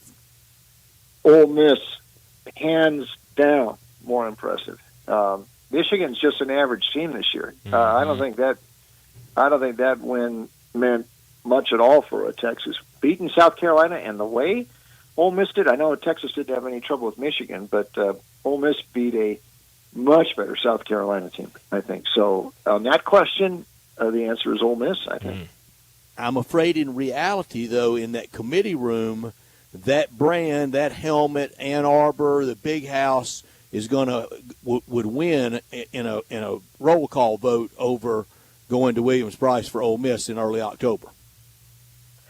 You're probably right. But I will caution here. I mean, we've got 4 more full weeks to go, plus the conference title weekend. And we've seen this season, I mean, things can change. I mean, Texas has still got some games. They got to go to Arkansas. They got to go to A&M. I'm humored when I look at some of the analysis this week that assuming like Texas is going to win out, and that A&M is dead, and A&M might be favored over Texas in College Station, and just because they lost a game last week doesn't mean, week to week in the SEC these things change. So this whole makeup of the top 12 and all that, I mean, that's just the first salvo we saw last week. I mean, this thing, the way this season has gone, 4 more weeks plus conference championship weekend, there's a lot of time. There's like 30% more of this season still to go. A lot of things can happen the next 4 weeks. Bruce, there are rumors in Oxford that when you visited here a few weeks ago for the Oklahoma game, that you went down and you gave the Newt Rockne speech at halftime for Ole Miss. And since then, six good quarters for the Rebels. How about that? Can you confirm or deny? All right, I'll take credit for it. If they want to give it to me, I'll take credit. You got it. But they have played much better, and that, last week was on the scale of the South Carolina game. I mean, the game, a little higher scoring, but it was so out of hand there, and I don't think Ole Miss minded too much giving up a few points later because they were so good. That's 2 games that really stick out to me, and I think, when they made the announcement Tuesday night, the top 12, the one team that should feel aggrieved was Ole Miss, not because they were out of the top 12 right now, but they really should be in the top 12 because there's 2 games they lost they definitely could have won. And they lost. And look back, but they lost us. But you look back at them, darn, how did they let Kentucky come in there and beat them? And they had LSU on the ropes down in Baton Rouge, too. Either of those results is reversed. Ole Miss is in the top 12. And they still get there if they can win the game tomorrow. So we will see what happens tomorrow when the Bulldogs come calling. Well, pick that game for us. Yeah, let's get your pick for it. I think Georgia's vulnerable. I mean, we've talked about this before this season. I can't buy this that Georgia's just like flipping the switch when it wants to this season. Last week, and that's a game they were struggling against a third-string quarterback deep into the game. They've had other games this year where they have taken a long time to get going. Yeah, the Texas game was good, and that was their high watermark. But I mean, Mississippi State game was not that easy. Auburn, they were struggling. Look at the stats there with Carson Beck. I mean, he's throwing way too many interceptions this season, and I think that's like a shocking stat to me, because here we are, 11 picks. That's, one of the highest pick numbers in the country going into second week in November here. So not that reliable. They're not running the ball all that effectively. I think this is one, Lane needs this one. If they want to get in I don't think in Ole Miss's case, 3 losses they could get in. I'm not saying it's impossible for a team to get in the top 12 at the end with 3 losses, but it's unlikely, and I think the way this year is shaping up, this is like, the must-win game Ole Miss has got to have. I think they can do it because I know that defense is good. I don't think Georgia's going to be able to run on Ole Miss, so they're going to put the ball in Beck's hands. He's had some big games. He's also made a lot of mistakes this year. I think Ole Miss gets him here. Let's see. I'm going to call it 27-23 Rebels. I think they can do it, and this would be Lane's biggest win. And I think this would put Ole Miss back in the playoff picture. We'll see. Yeah. I'm curious, a game that's going on that same time, that Georgia-Ole Miss game would be on this station last year, but on CBS tomorrow afternoon, Michigan and Indiana. Unbelievable. It's crazy. Gary Danielson at Indiana, Michigan. That's right, yes. But, Michigan, you just said, they're a very average team this year going up against a top 10 team in Indiana who's still undefeated right now. IU, 14-point favorite. That total at 48.5. Can Indiana cover this game at home? Yeah, I ain't betting against Indiana, even though last week I blame those awful uniforms Michigan State was wearing last week for part of the defeat. But they were down. They were down in that game 10-0, and they come up 47 straight points. I mean, this is different. I'm old enough to remember the 67 team with John Pont, the Cinderella team, went to the Rose Bowl, but that team was perils of Pauline every week. Really close games, pulling victory from the jaws of defeat. Unbelievable sort of run. This team looks more like Tom Osborne's Nebraska. I mean, they're not taking a deep breath. And I think I mentioned this earlier. Back in September, I began to get an inkling when they dominated UCLA back there in early September at the Rose Bowl. I was thinking more like, UCLA is just not that good. UCLA hadn't played all that bad since then. I mean, they certainly played LSU and Penn State a lot tougher than they played Indiana. And the Hoosiers have just kept on rolling here. They've got Curtis Rourke back. Justice Ellison is a real runner. This defense is solid. They don't make mistakes.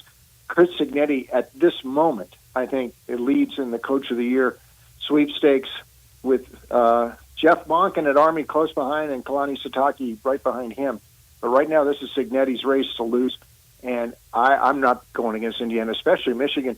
When Tuttle got hurt, they had sort of handed the quarterback job to Tuttle a few weeks ago. Then he got hurt. Now he's out, and concussion. I think he's even retired from football, and that's what's back to Warren and Orji, and neither of those two have been able to spark Michigan because they can't throw.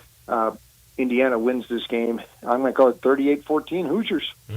I like it. Another game I'm curious about tomorrow afternoon on SEC Network. South Carolina, they just got done pulling the big upset over Texas A&M last week, and that game was at home. Now they have to go on the road, travel up to Nashville, and take on this Vanderbilt team, America's team. Vanderbilt now bowl eligible, and right now South Carolina a 6-point favorite in this game on the road. That total at 45.5. What do you think of this one?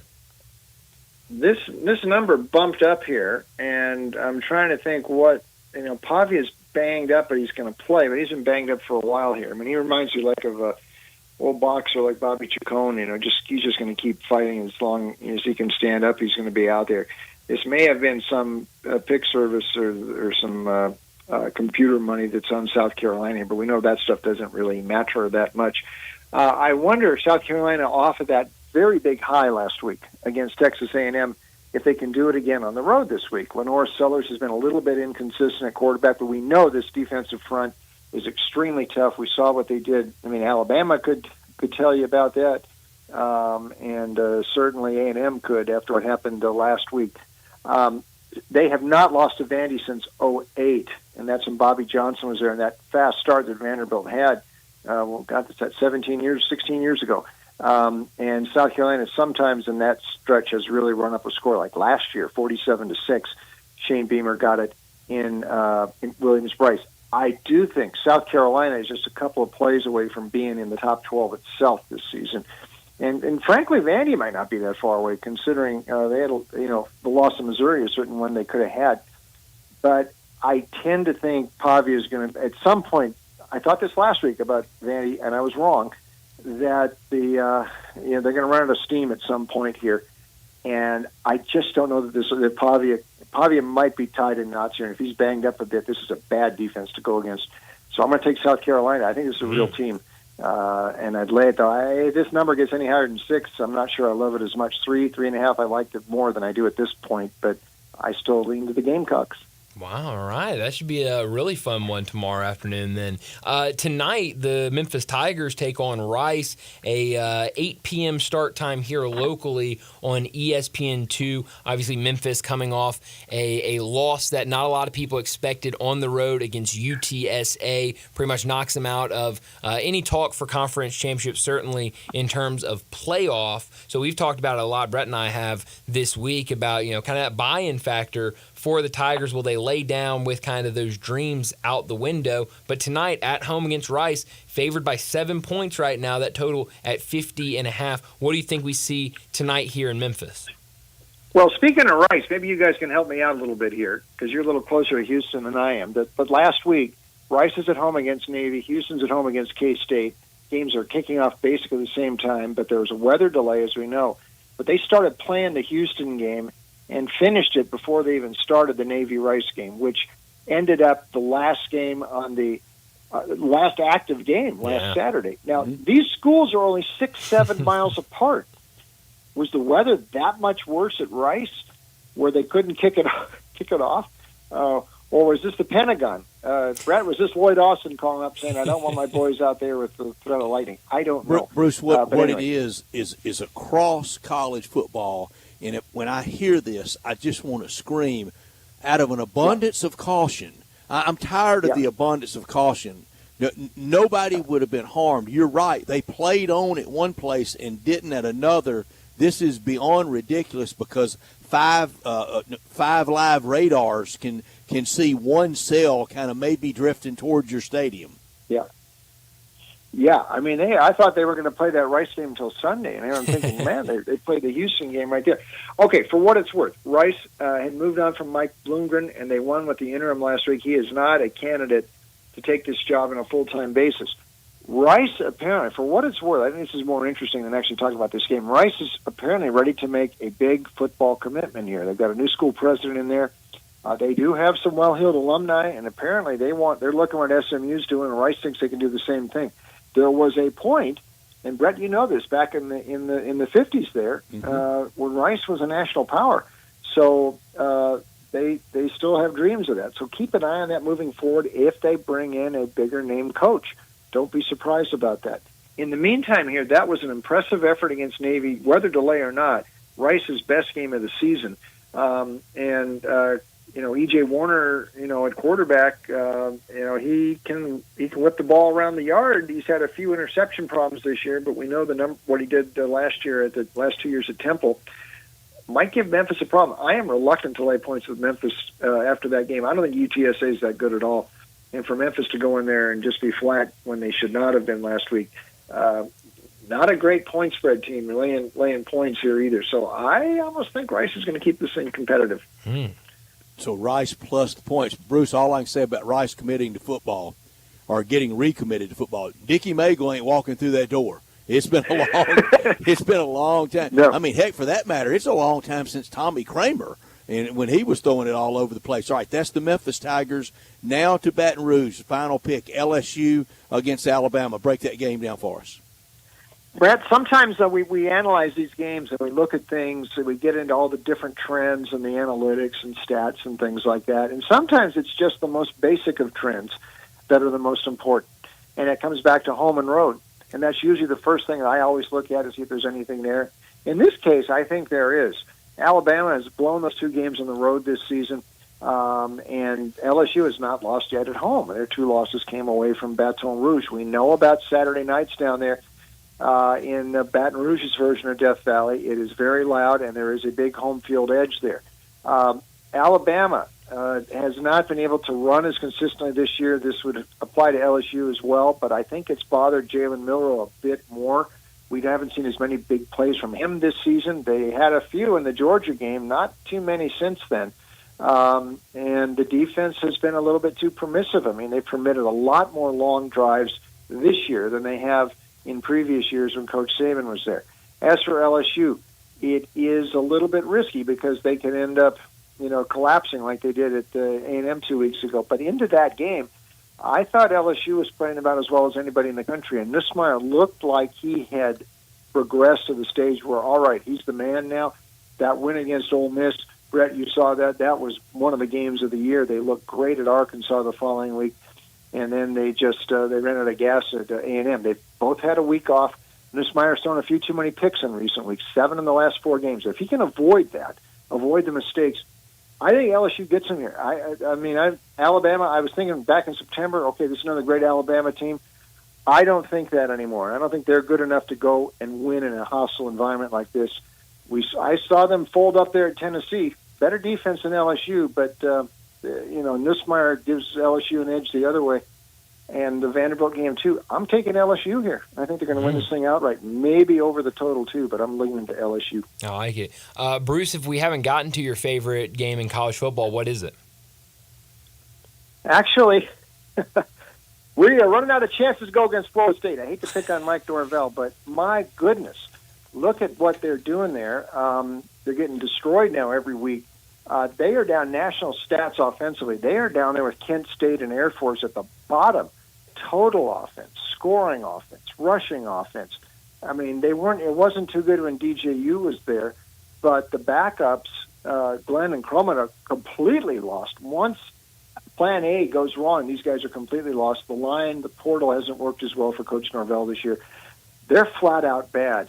Notre Dame, by the way, there's a total in this game, a team total of 7.5 for Florida State. I don't know that they get there. Notre Dame's defense is real. Marcus Freeman has had a very good record. We think about the Northern Illinois game, okay, but that's the only game they've lost, and he is also 15-5 against the spread. That was the outlier game, 15-5 against the spread since last year. He usually handles these sorts of numbers. I don't think Florida State's getting on the board. And 26 points, do I risk it with Notre Dame? I do. And I think this is on the real NBC tomorrow night, not on the Peacock. So the Irish, who would have thought the game with Army next week would be a bigger game than Florida State? Who would have thought? But Notre Dame wins out the next 3. They're in the playoff, and I don't think they use up tomorrow night. Wow. Well, Bruce, we're running out of time. So quickly, what is your favorite game in the NFL?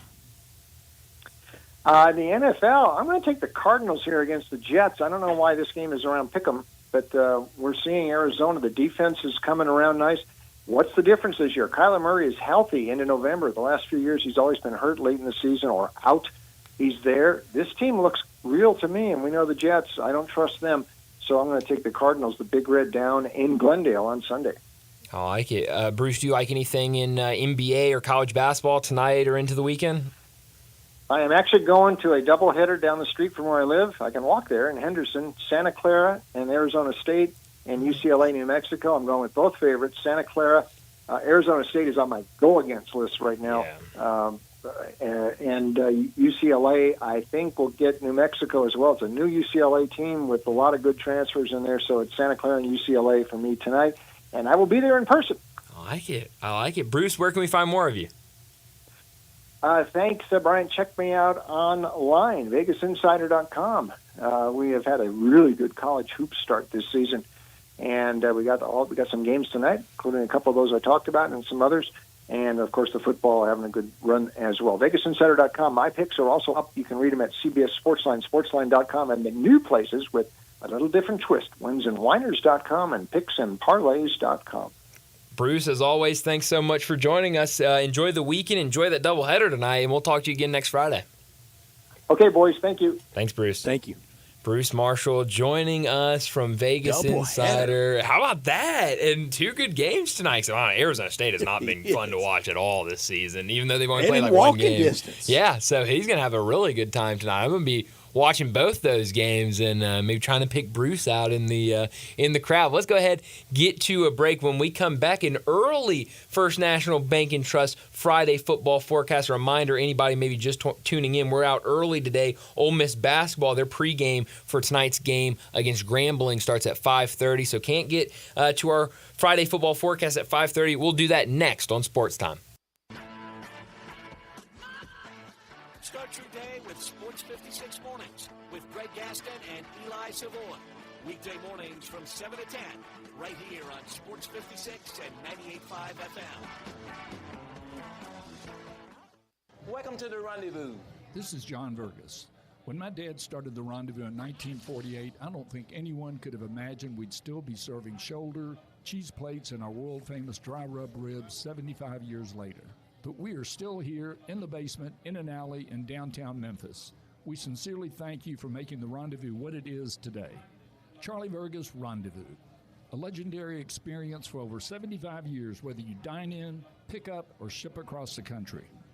You or someone you know or care about has dealt with a difficult divorce. When facing divorce, you need the attorneys at Rice Law. Nick and Larry Rice lead the firm with 3 generations and 7 decades of experience. Located in Memphis, serving the entire state of Tennessee and North Mississippi. Rice Law is who you need to call. Simple or difficult divorce, they know how to handle it. Call Rice Law at 901-526-6701, or for more information, visit them at aboutdivorce.com. That's aboutdivorce.com. Catch your Grizzlies tonight at 7 p.m. when Aaron Dez and the rest of your Grizz host the Washington Wizards on Military Appreciation Night presented by Ashley. Arrive early as the first 5,000 fans receive a Grizzlies dog tag. Secure your tickets today at Grizzlies.com. Sports 56 traffic. Good afternoon. It's building pretty good now coming out of the Midtown area as we stare at it live here on 240 southbound at South Parkway all the way down to Norris.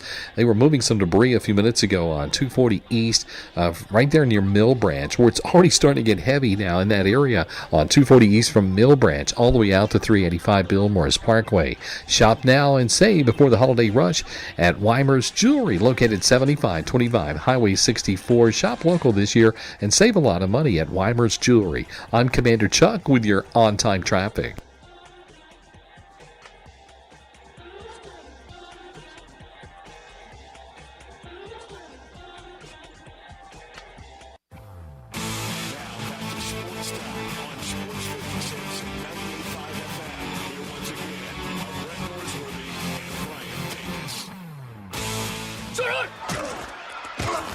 Friday football forecast from First National Bank and Trust, a division of First National Bank of Eastern Arkansas. Real estate isn't something you purchase or develop or desire. It's something you appreciate, respect, and know. With real estate, there's no gray area. You either know it or you don't. First National Bank and Trust, a proud division of First National Bank of Eastern Arkansas. They've known it since their beginning in 1886. Clients depend on First National Bank because they know real estate. Brooks Winchester, Bill Samish, and many more can assist you in your acquisition of that hunting land, farmland, a construction project. Let First National Bank and Trust make your dreams a reality. 775 Ridge Lake Boulevard, Suite 140 in Memphis, 901-498-5600. 5763 or the office in Collierville or online at fnbtmemphis.com. For commercial real estate, residential construction, or recreational and agriculture financing, let First National Bank and Trust help you. They're a division of First National Bank of Eastern Arkansas, where I have had an account, been a friend, and been a customer my entire life.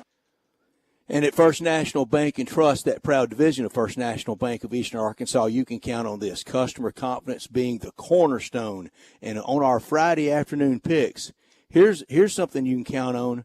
Bryant Dacus this year, college football shocks. Do you know what your record is? I have no idea what my record is, no. We've had 10 picks Okay. on Friday. All right. You haven't missed one. How about that? Let's go. I had no clue. And I've been betting them, though. And that's with 6 of them straight up. How about that? Let's go. Let's keep it rolling this week. So you're not backdooring these picks. Man. I mean, you're kicking the door down. I don't like 10-0. this. I feel like I have a lot of pressure on me now. I wish you had not told me that. All 3 of us over 500 for the year on NFL and on college locks and shocks in both, but a perfect 10-0 for you. Let's get into the picks. Let's do it. Tonight. First pick tonight. With the Tigers playing, we went with the number of 9.5. Mm-hmm. When we send it out, we can't jock it because Darian's busy at Channel 5 on Friday, and he's taking Rice plus the 9.5. So we can't do him like that and say, oh, all of a sudden it's 7. So we're going to stay at 9.5. That's tonight on ESPN2. All time this series tied at 2 apiece. Last played in 2012. Rice with an interim head coach, Pete Alomar. It's been 30 years since he had stood on a sideline as a head coach when Rice beat Navy last week. And we know what Memphis did against the Naval Academy. As I said, Rice will be taken by Darian. Darian takes the Rice Owls plus the 9.5. Connor. I have Memphis. Hopefully they can get back after a tough loss.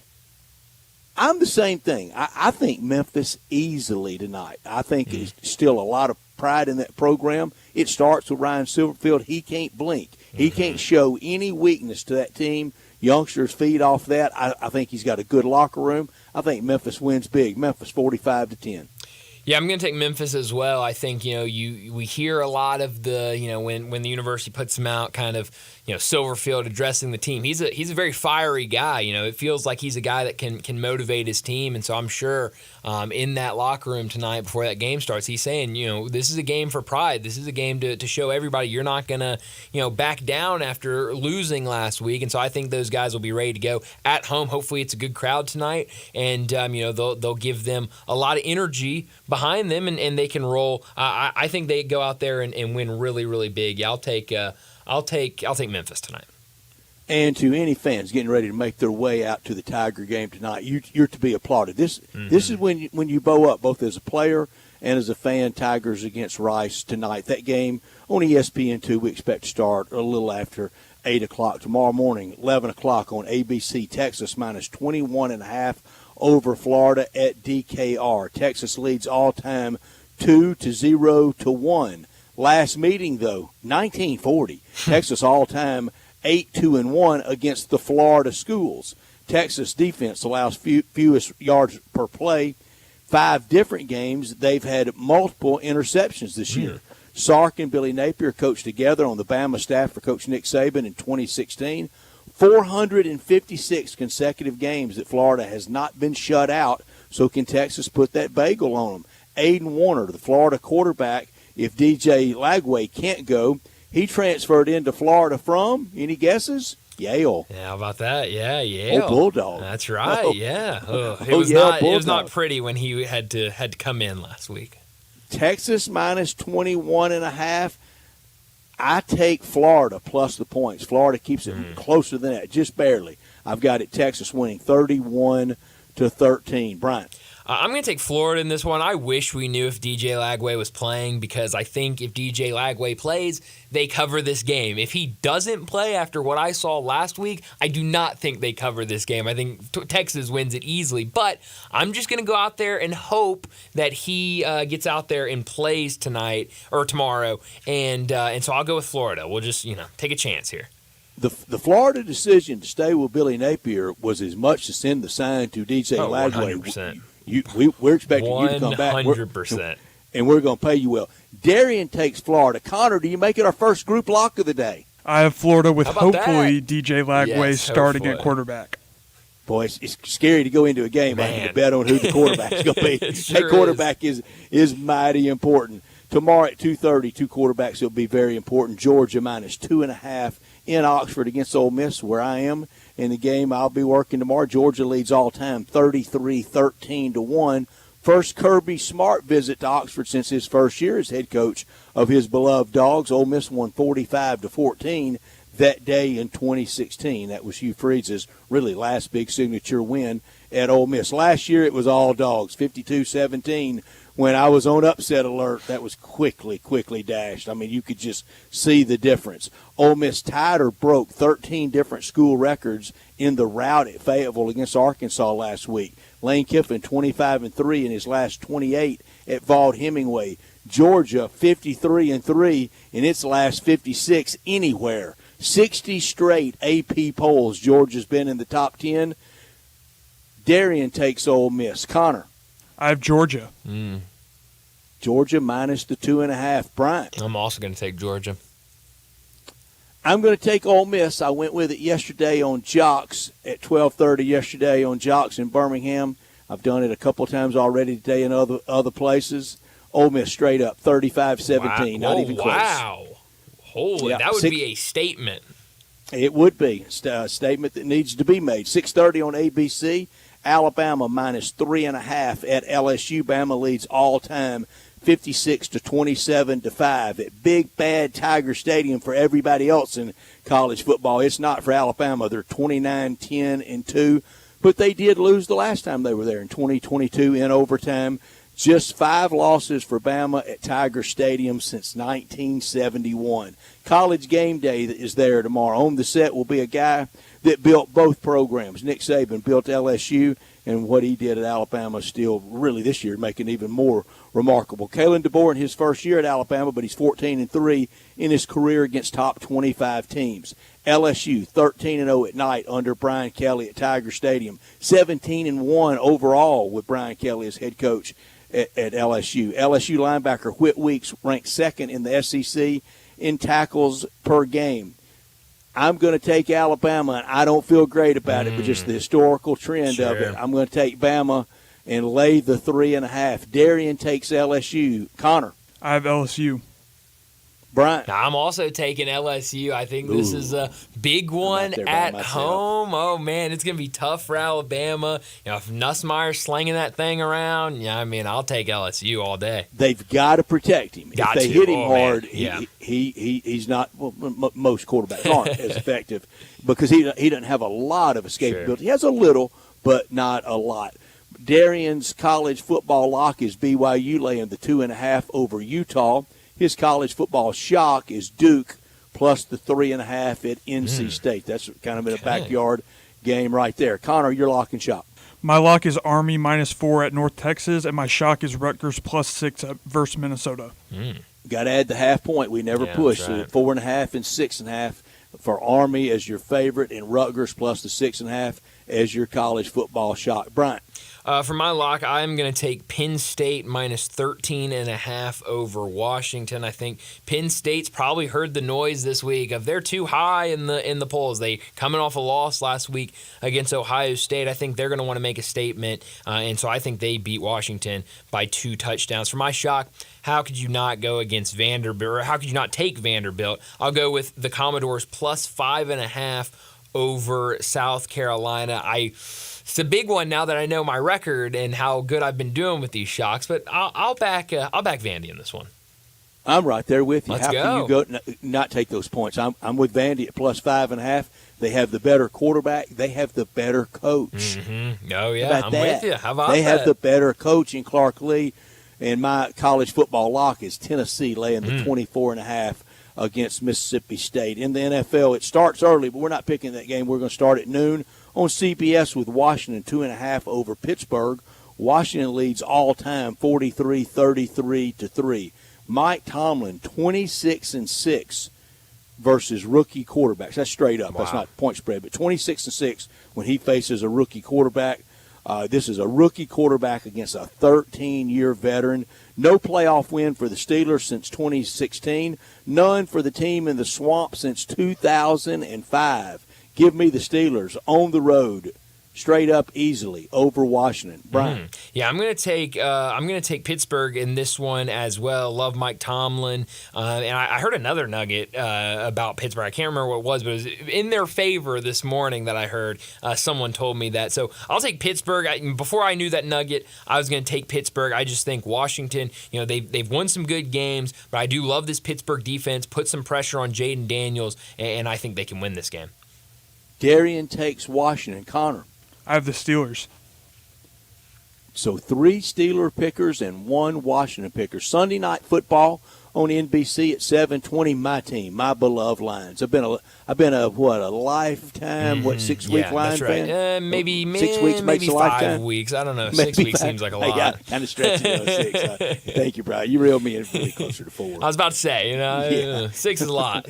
Lifelong 4-week Lions fan, right. -3.5 in Houston against the Texans.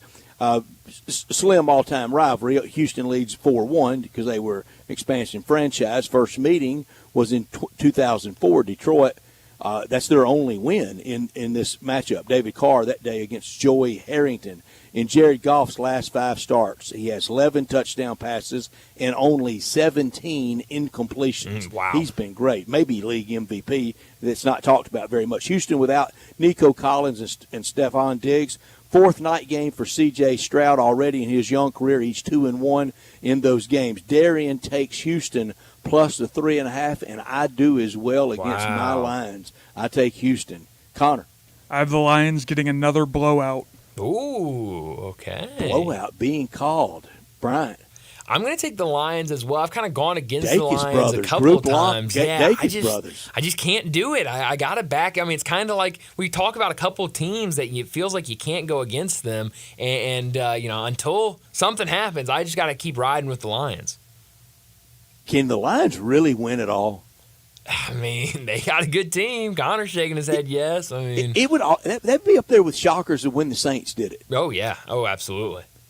And now you're seeing how great Sean Payton and Drew Brees, what they accomplished there, because it's back to being over for the Saints. NFL lock for Darian's Rams, -1.5 over Miami. That's Monday night. I'm going to have to get another pick from him because we're going to pick that standalone Monday. He has Arizona +1.5 over the Jets as his NFL shock. My lock is Minnesota -4.5 at Jacksonville, and my shock, Denver +8.5 against Kansas City. Brian. For my lock, I did not like a lot of the favorites this weekend in the NFL. So I'll go with the Giants -6.5 in Germany against the Panthers. Why not wake up and see if the Giants can get it done? I'll take them with my lock. For my shock, I'm going to take the Saints +3.5, kind of maybe some of that mojo of you fire your coach, team goes out and plays with a little extra chip on their shoulder. I'll take Saints +3.5 over Atlanta. Yeah, that you're going to need a lot of mojo in that one because everybody thinking it's going to be the other way, but that's a good pick. Connor. For my lock, I have Bills -3.5 at Indianapolis, and my shock, I have Tampa Bay +6.5 for San Francisco. I like that. I like that a -3.5. lot. We will pick Monday night football game, Rams and Dolphins on Monday at 5:30. That's our picks for today. And our Friday football forecast brought to you by First National Bank and Trust, a division of First National Bank of Eastern Arkansas for real estate, whether it's commercial, ag, hunting, recreational, whatever you want, whatever you need. Contact them at fnbt.com or call them at 498-5763. The office is at Ridge Lake. The office is out in Collierville and growing with their West Tennessee presence. Stable, secure, solid, reliable, and consistent. That's First National Bank and Trust. Well, let's get to another break, and when we come back, it'll be time for Big Number of the Day. Be sure to follow us at Sports 56 WHBQ on Twitter, Facebook, Instagram, and YouTube to watch live video of our shows. Stay up to date with station events and have chances to win prizes. Don't miss out on anything that's going on. Follow us at Sports 56 WHBQ. Fall is football at the Owner's Box Sports Bar and Grill in Lakeland, Town Square. Monday through Friday is happy hour from 3 to 6 with $1 off all draft meals, $5 off well drinks, $4.50 for house wine, and half off pretzel bites, mozzarella sticks, queso, corn dogs, and pickles. Enjoy Friday night lights from 7 to closing. Dine in and buy 12 wings and get 5 regular wings for free. Come watch college football and every pro game on the weekend. All at the Owner's Box Sports Bar and Grill in Lakeland, Town Square. Highway 70, Fall is football. Locally owned and operated for over 40 years, Automatic Gates Construction tailors custom gate solutions for all your residential, commercial, and industrial needs, including repairs, maintenance, and installation. Automatic Gates Construction specializes in designing and installing automatic gates and fencing that seamlessly blends security, functionality, and aesthetic appeal. Elevate the safety and efficiency of your property with a premium gate solution. Automatic Gates Construction at myautomaticgates.com. I'm Gary York. I'm the service director at Lexus in Memphis. Our service department wants to be more than just a place where you get your oil changed. We do glass repair, windshield replacement, recalibration of your camera and sonar systems, even wheel repair, tire replacement, all the things you would expect from a luxury automotive dealer. Please check out our website. You can schedule your appointment, check out our specials, hours of operation, or if you'd like to do it in person, please reach out to one of our associates at 901-271-5199. There's an institution in East Memphis that I love talking about. It's the Spirit Shop at 4848 Poplar Avenue, right down the street from Clark Tower, and it looks like a log cabin. It's been around Memphis since 1969 with a family-owned, friendly, knowledgeable sales staff that is just a wonderful place to go. I love going in and talking wine or bourbons, and they've got such great selection. So if you've not visited the Spirit Shop in a while, it's been remodeled. You'll love what you see when you need spirits. Tell Eddie Wollo said hello. Welcome to the Rendezvous. This is John Vergas. When my dad started the Rendezvous in 1948, I don't think anyone could have imagined we'd still be serving shoulder, cheese plates, and our world-famous dry rub ribs 75 years later. But we are still here in the basement, in an alley in downtown Memphis. We sincerely thank you for making the Rendezvous what it is today. Charlie Vergas Rendezvous, a legendary experience for over 75 years, whether you dine in, pick up, or ship across the country. Jason's Deli. When you're dining in or picking up curbside, you can expect wholesome food and no surprises. Just delicious sandwiches, crisp salads, and quick quality meals made with the freshest ingredients and no artificial trans fats, MSG, high fructose corn syrup, or artificial colors and dyes. Around here, a lot of thought goes into what we put into our food and what we take out of it. Because you're not just taking a bite, you're getting a taste of who we are. New items are constantly being created to expand our menu for all tastes and special diets, vegan and gluten-free options available, convenience, and on-time delivery you can count on. It's just a click away at jasonsdeli.com. So whether you need to feed 5 people or 5,000, the team at Jason's Deli, they have the credentials and the commitment to keep you satisfied. Freshness is nearby at Jason's Deli locations at Ridgeway and the Park Place Center, Poplar Highland, Germantown Road in Cordova, and on Goodman Road in Highland Branch. Jason's Deli is wholesome food and no surprises.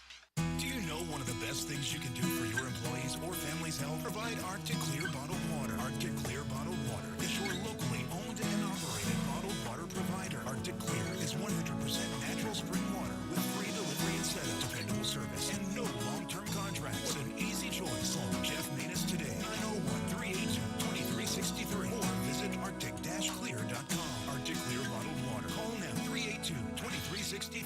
That's 382-2363. Now back to Sportstime on Sports 56 and 98.5 FM. Here once again are Brett Norsworthy and Brian Davis.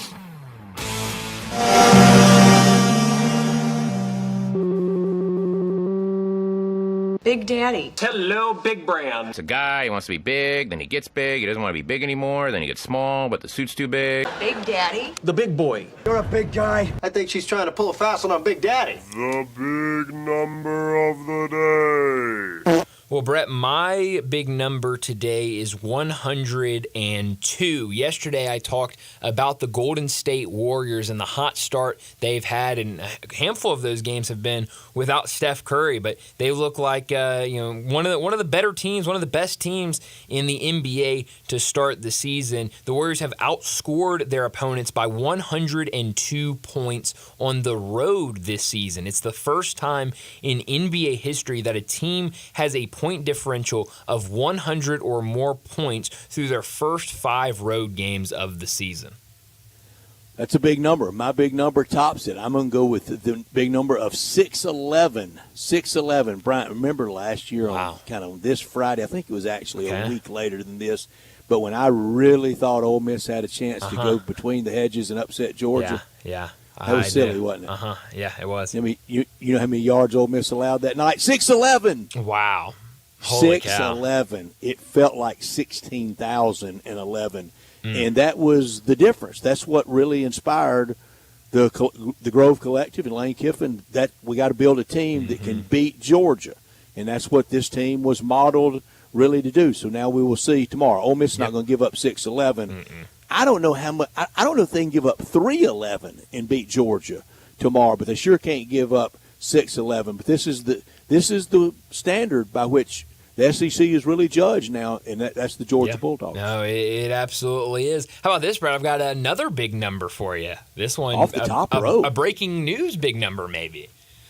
And we don't have to do it right now. We can wait if we want to, but if we have time, we can do it. 2 is my big number. The Memphis Tigers favored by 2 points tomorrow afternoon against UNLV.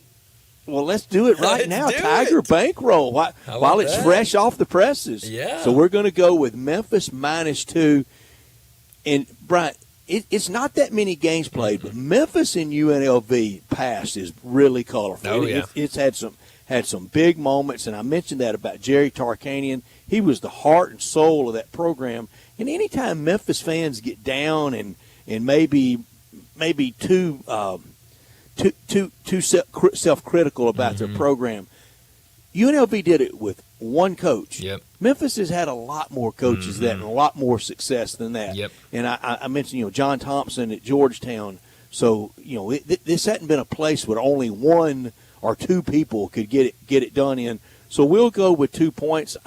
I had the Tigers on our season W's and L's winning it against Mizzou, but I was trying to cut it a little too close. I had the Tigers winning in the preseason that game, but Mizzou covering the other night. I thought Memphis would win, but Mizzou would cover, and I'm not going to do that tomorrow. I'm going to take Memphis and lay the 2. 2.5, right? 2.5, that's right.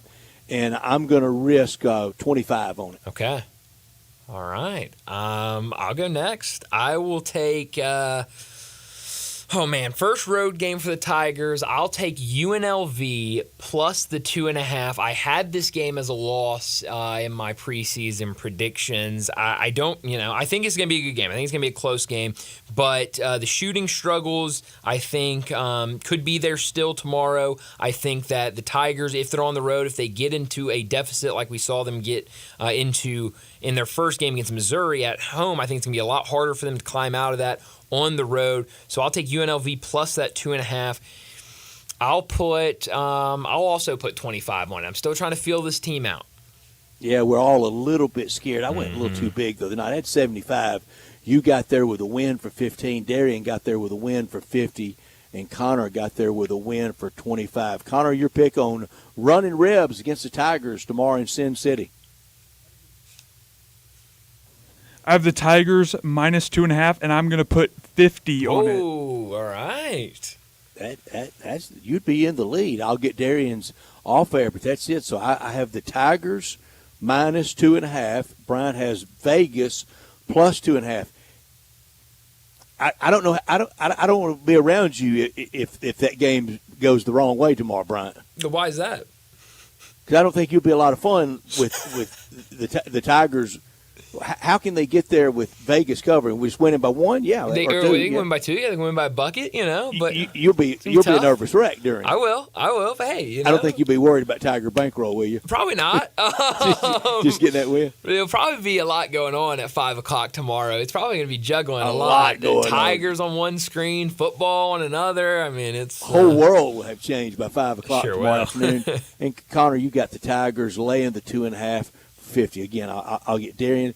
And then not another game until a week from tonight when the Tigers play Ohio at FedEx Forum. So how good would that feel, 2-0 and setting on that for a week and kind of changing the conversation a little around town. Yeah, and I think, to a, UNLV, I don't know what the perception is about UNLV basketball, but you beat UNLV basketball on the road, early in a season. I think that's a really, really solid win for you.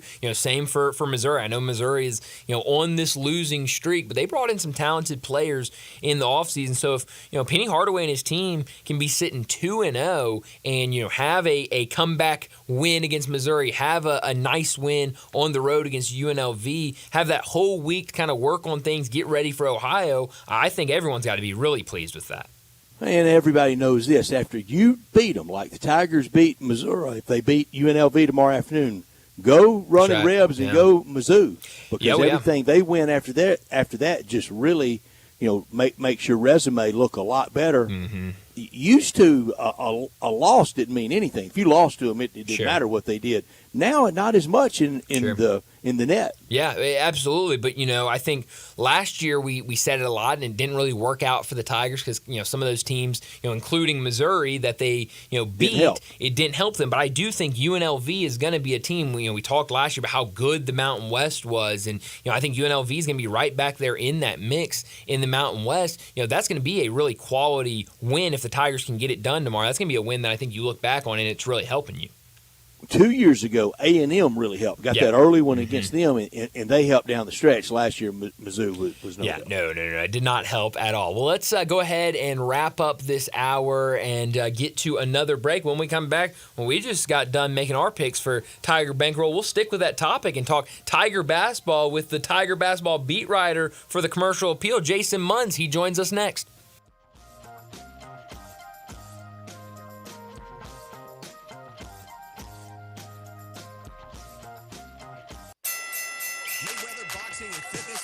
High-energy, full-body workout that utilizes the same equipment and technology employed by Floyd Mayweather to achieve his impressive 50-0 record. The workout features 4 types of heavy bags, treadmills, rowers, battle ropes, weights, and much more. Visit Mayweather Boxing and Fitness, located at 2257 North Germantown Parkway in Cordova. Train like a champ. Mayweather Boxing and Fitness, 901-673-1267.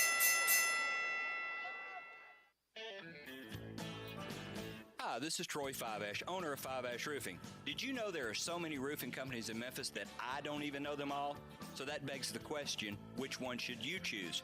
So I thought I'd give you a little background about me. My grandfather was a World War II Marine. My father worked for the University of Memphis for nearly 30 years. My mother, a pianist at Raleigh Baptist Church. Seems like forever. I went to Brownsville Road, Craigmont, and Bartlett High School, class of 81. We support the local school systems, youth athletics, and believe in what St. Jude and Le Bonheur stand for. I'm a Tiger and Grizz fan. The point? Memphis is my home. Five Ash Roofing will be around if you ever have a problem with the service we provide. Five Ash Roofing, fair, honest, and ethical, with deep local ties in our community. 367-0050 or memphisroofer.com. Five Ash Roofing, it's what we do. We're here for you. You know the great thing about having an event catered by Central Barbecue? What was that? They turn any event into a cookout. You stole that directly from their website. Well, I didn't expect you to have looked at their website. I've got events coming up. It's the holiday season, and there's no better way to make things easier than to have Central Barbecue cater it. They have everything. Box lunches, meat platters, nacho bar kits. And half and full sheet pans of their traditional barbecue sides. I'm looking at the website right now. You're quoting it verbatim. Not exactly verbatim. Word for word. This is a new level of lazy even by your standards. That doesn't make it any less true. You can't beat Central Barbecue Catering. It's just plagiarism.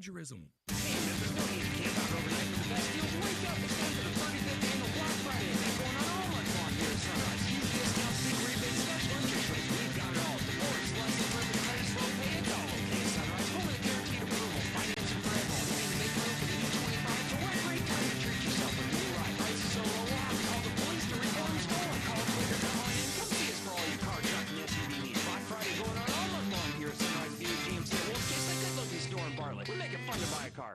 I'm with John Burgos from the world-famous Rendezvous in the Alley since 1948. Brett, we have catered parties all over this country and all over the world, from Singapore, Australia to Central Park in New York.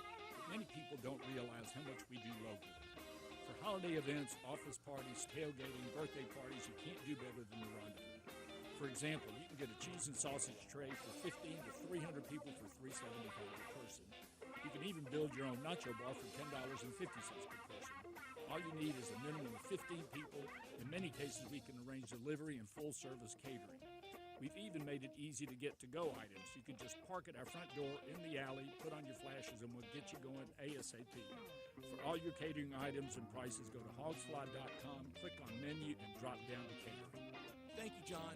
The Rendezvous, Mr. Charlie Burgos' Rendezvous in the Alley since 1948 and celebrating its 75th year.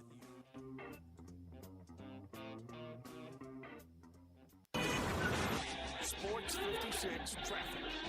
Good afternoon. They're still dealing with a couple of wrecks out here, but nothing too terribly bad yet. Now, it is building with more volume by the minute as you come out of the Midtown area on 240 southbound from Union down to Norris. Traffic south of Memphis still holding up right now as you travel down 55 southbound. Now, that's going to get heavier in the next 10, 15 minutes, not only passing State Line Road headed down into South Haven, all the way down into DeSoto County. Affordable compassion veterinarian care at the Humane Society of Memphis in Shelby County. Check out the animals that are up for adoption by logging on to memphisHumane.org. I'm Commander Chuck with your on-time traffic.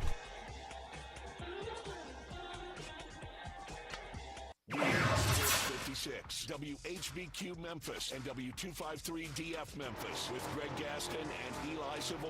Weekday mornings from 7 to 10. Now, back to Sports Time on Sports 56 and 98.5 FM. This hour brought to you by Jaguar Land Rover Bluff City. Once again, our Brett Norsworthy and Brian Davis. Say you stand by your man. We're going to talk Tiger basketball with Tiger beat writer from the Commercial Appeal, Jason Munns. The 1-0 Memphis Tigers after that thrilling comeback win Monday night at FedEx Forum over Mizzou. Tomorrow against UNLV in Las Vegas. Jason Munns brought to you every week now through the NCAA tournament on Fridays. Presented to you by Jim's Place Grill. Over 100 years of charcoal grill steaks. Over 100 years of celebration, family time, and lasting great memories. And if you want to book your holiday get-together, you better do it now at Jim's Place. They got room for you, but now's the time to do it and plan it properly. The Terrace family with their touch for our community with recipes that date back to the beginning in downtown to now in Collierville at the railroad tracks at Poplar and Houston Levee. Online at jimsplacegrill.com. Don't forget the E in grill. Every steak grilled perfectly over an open flame. Come to Jim's Place and see and taste the difference. Lunch hours, Monday through Friday, 11 a to 2 p.m. Dinner hours, Monday through Saturday, 5 p.m. to 9:30 p.m. Since 1921, a Memphis landmark. Hard work, values, and a dedication to their beloved diners. The Terrace family, they've created that memorable dining experience. And tomorrow night, with that tip-off time in Las Vegas, that's perfect around the dinner hour. Go there and watch the college football games and then settle in at dinner time. The lunch menu, the staples like the souffle mayo, the shrimp cocktail, the crab cakes, and those salad dressings, all homemade at dinner. The soups, the seafood, the calamari, and those steaks, fillets, ribeyes, and strips. Great bar area, all at Jim's Place Grill in Collierville. Jason Munns joins us now. And Jason, when are you headed to Vegas? Well, see, this is real gambling in the spirit of facing UNLV. I'm flying out at 6 a.m. tomorrow. Good luck. And expected to land at about 11:15 Vegas time. So only a little wiggle room, but like I said, it wouldn't feel right if I wasn't gambling just a little bit. Yes, that's right. That's right. And as soon as you land, you'll see slots in the airport when you land out there for running ribs against the Tigers. Jason, not many games in this all-time series. In fact, I bet you've got the notes in front of you. How many times have they met? 5 times. It's been classics, whether the build-up, the optics around the game, suspensions, controversy, coaching personalities. This has been, in 5 games, it's been as good a pound for pound as any rivalry the Tigers have had. Yeah, it's been a little lopsided, though. UNLV has a 4-1 advantage. And the last time, the only time that Memphis has won any of those games, it was way back in during the 1970-71 season. Yeah, that was the only time they got a win in the 5 times that they've met. The last time they met, that would have been Coach Bartow's first year. That sounds right. I don't have that off the top of my head. And that predates Tark at Vegas because he was at Long Beach State in those years. Well, I trust you. If there's anybody to trust with this stuff, it's you. So Thanks. I'm trusting you. No, the last time they met was in the 96-97 season. So it's been a long time coming to get this one back on the books. So it's a home and home. It starts. I'm glad it's back. Starts tomorrow, and they'll return it next year. Yeah. Well, and it seems like I just saw your tweet. It sounds like it should be a really good atmosphere in their first 1,000 fans. Rally towels, students get free pizza. I mean, they're going to walk into should be a good environment tomorrow. When Memphis comes to town, you can rest assured they're going to pull out all the stops from a promotional standpoint.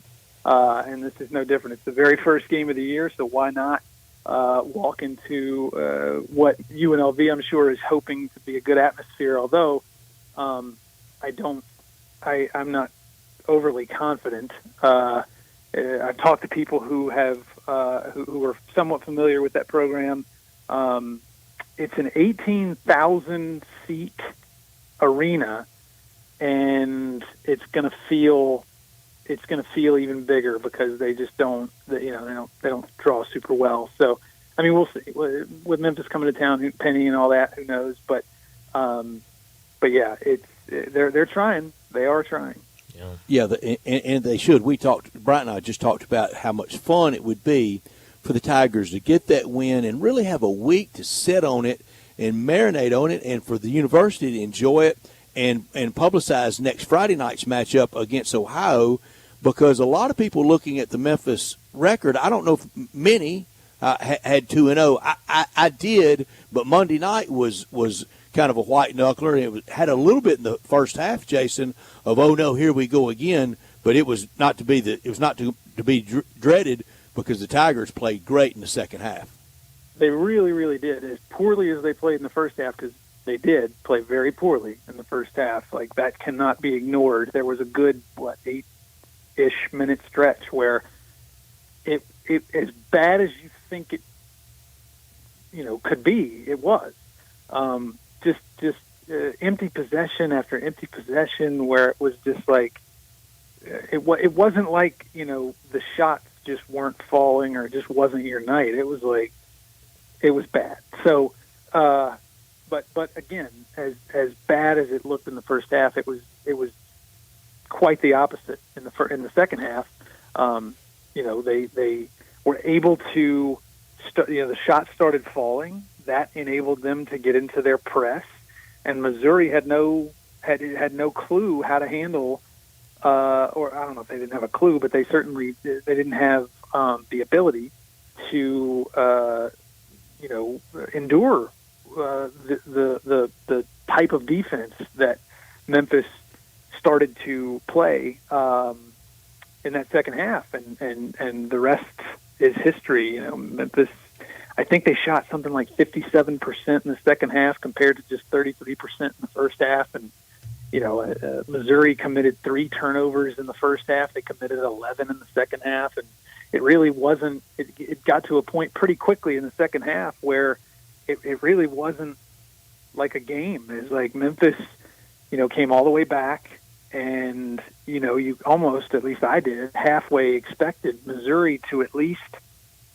put up a little bit of a fight before Memphis broke their will. Yeah.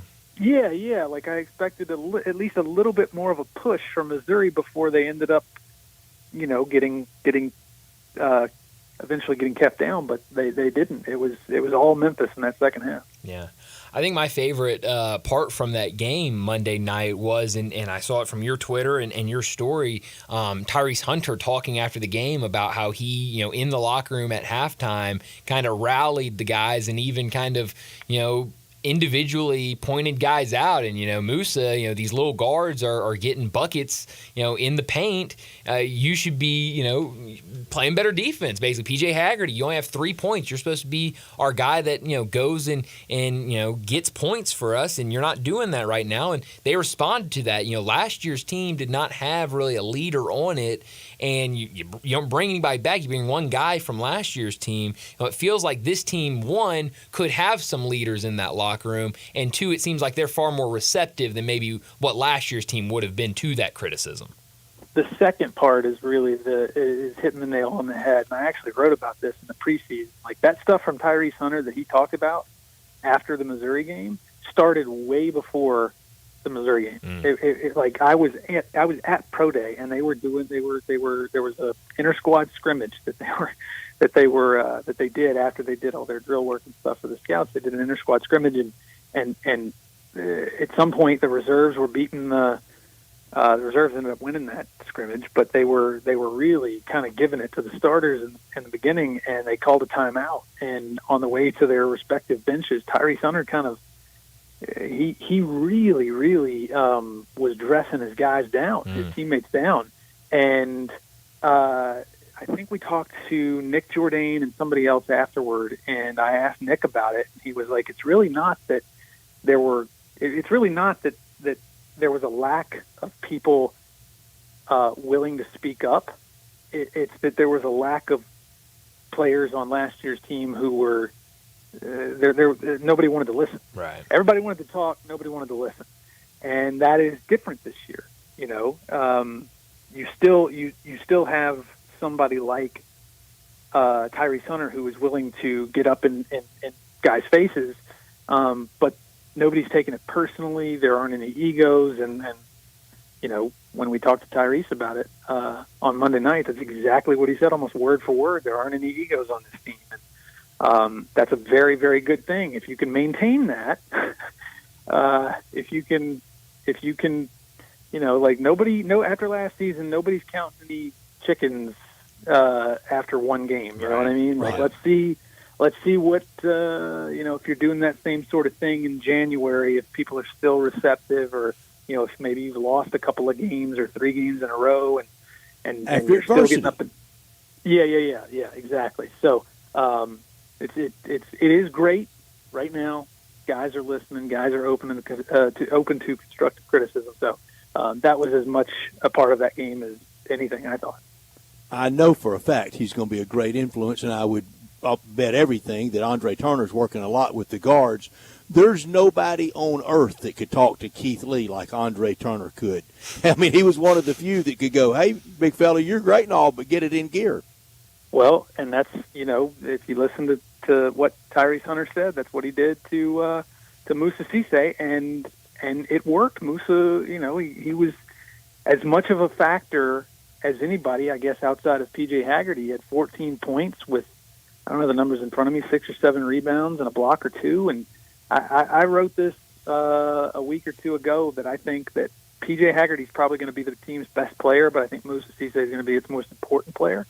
And he, it is one game. It's a long season, but nothing dissuaded me from that thought based on what I saw against Missouri.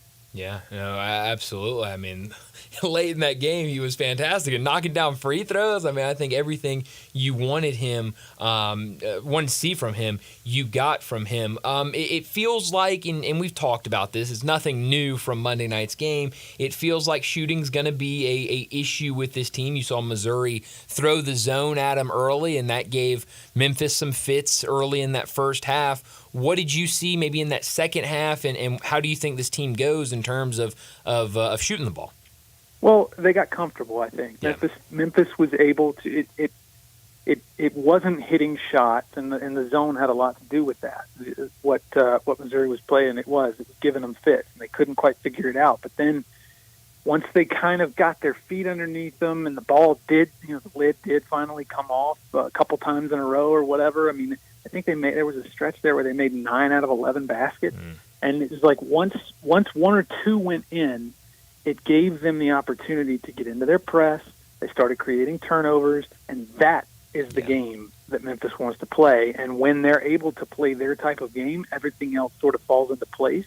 And that's when, I think they took 14 three-pointers in the first half and only made 4 of them. Yeah. They were 4 of 6 in the second half. Much more efficient, much higher percentage. So, I think it was just a matter of the flow of the game, swinging in their direction. They were able to it was a matter of comfort, I think. So, we'll see. I've said this before. I think their shooting is going to be streaky this season, and it's just going to be a matter of sort of managing that streakiness. Yeah. And P.J. Carter, a guy that, came off the bench in that game Monday, 3 for 6 from 3. I mean, can he be a guy? I know we've kind of been talking about him as, filling that role as a shooter. Can he be a guy that can, consistently come off the bench and hit shots for you? As long as the guys around him are helping, like Musa being an effective scorer in that game was helping him. P.J. Haggerty getting really, really hot, scoring 22 of his 25 in the second half. I felt like that was sort of giving P.J. Carter and the other three-point shooters better looks, and he took advantage of it. So I'm not sure that P.J. Carter is the type of player who creates his own shot. Right. So if other guys are struggling around him, he's probably going to struggle. But when things are working out, when things are going well, yes, he is absolutely a guy who can, be that pile-on guy that you need. Like he can give some other guys, a playoff here and there. He can take some pressure off the guys, down the stretch, and that's what he did. He was in fact the one that, if you had to point toward one basket that was the dagger, it was his. Late in that game, he hit a three-pointer that really kind of put the game away, put it on ice, and he can certainly be a guy that plays meaningful minutes and does some meaningful things. But I need to see more from him in other situations before I can say that he's going to be able to do that every time out. Yeah, well, maybe we'll see more from him tomorrow afternoon, that game against UNLV. 5 o'clock our time here for that game on Mountain West Network. Jason, as always, thanks so much for joining us. Good luck with the travel tomorrow, and we'll talk to you again next week. I'm trying to get a visit into a record store before the game, man. Fingers crossed. Wow. Jackpot. Good luck with that. Thank you, Jason. All right. Thanks, Jason. Thanks, y'all. You got it. Jason Munz joining us to talk Tigers from the Commercial Appeal, and as always, presented by Jim's Place Grill in Collierville. Well, we're about to get to an early crunch time. We're out early today because of Ole Miss basketball. They've got a game tonight against Grambling. The pregame show will start here in a couple minutes at 5:30 with tip-off scheduled for 6 o'clock. But before we do that, let me remind you about our 5 o'clock sponsors. It's Jaguar Land Rover Bluff City. Jaguar Bluff City has been the premier Jaguar dealership for the greater Memphis area since 1984. Their talented team, they're ready to help you find your next perfect vehicle at unbeatable rates. Swing by Jaguar Land Rover Bluff City today and check out the new 2025 models like the 2025 Range Rover Sport, the 2025 Range Rover Velar, or the 2025 Defender. Test drive the Range Rover Sport where luxury meets performance. It's a perfect mix of style, performance, and versatility with options ranging from 360 horsepower up to 635. It's also available as a plug-in hybrid electric vehicle with $7,500 federal tax credit when leased with approved credit. Take a look at the Range Rover Velar, powered by mild hybrid technology and enhanced with the latest well-being features and fully connected entertainment system. The Range Rover Velar is the ultimate luxury compact crossover. Purchase yours today and get special 4.4% for 72 months financing available with approved credit. And don't forget about the Defender. Available in multiple models to fit your needs, the Defender is built for the modern explorer, and Jaguar Bluff City is offering special interest rates for 60 and 72 months on various models. Give them a call if you got any questions, want to get more information about these great vehicles. 877-259-6169. That's 877-259-6169. Or even better, head out to 6335 Wheel Cove right off of Quince and test drive those vehicles. Holidays right around the corner. Perfect Christmas present to end the year. Or check out the whole selection online at JaguarBluffCity.com. Let's go ahead and get to crunch time. pretty cool, and we're just getting started. So.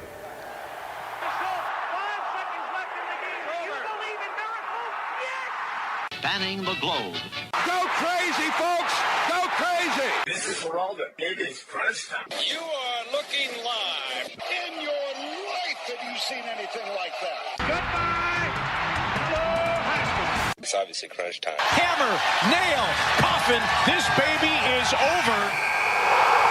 Well, Brett, what I learned today is I just saw this news come out a couple minutes ago. I saw it on ESPN in here. It looks like Trevor Lawrence is probably going to miss the game Sunday against the Vikings, a home game for the Jaguars, but it feels like they'll be, or it looks like at least right now, that they'll be without their starting quarterback, and that's going to be huge right now with still unknown Minnesota, a 6.5-point favorite in this game, a 6.5 road favorite in the NFL for Sunday's game. That number will only go up if Trevor Lawrence isn't able to suit up in that game. And for the Vikings, they've been playing really, really well this season, 6-2 on the year. On the other side, the Jaguars, I mean, stuff like this can't happen to them. Already 2-7, and now without their starting quarterback, it could get ugly on Sunday.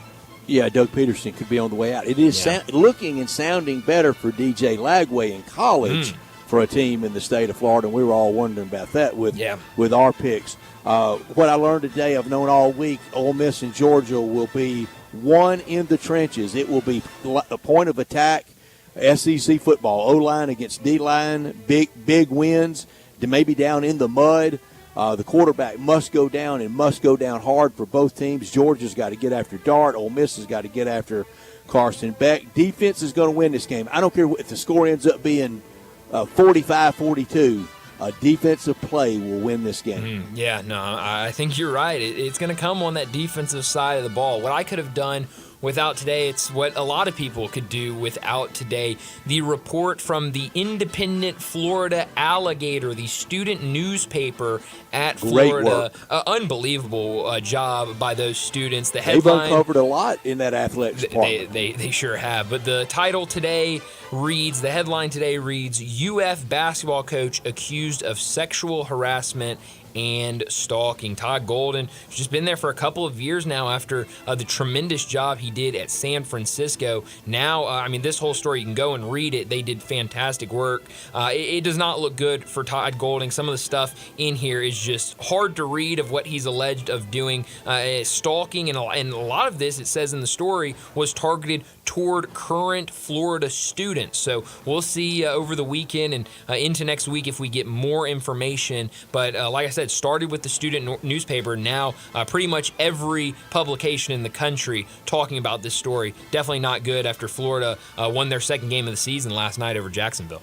No way Scott Strickland survives this. If being Bailey Howe's son-in-law gets him out of this, then it's incredible. And all the trouble he caused in the Egg Bowl world and the lack of results in Florida, he's got to go. Could have done without the weather forecast for tomorrow, the two big SEC games, the two biggest games in college football. Bring your rain gear to Oxford and to Red Stick because you're going to need it. Yeah, no, you absolutely will. It's going to be football weather out there, Brett. You're going to be slipping and sliding all over the place. Where are you being? In the mud. Yeah, that's right. It's a Zebo night in the mud. Beam me up tomorrow to the best place in all of college football, the Grove, for pregame.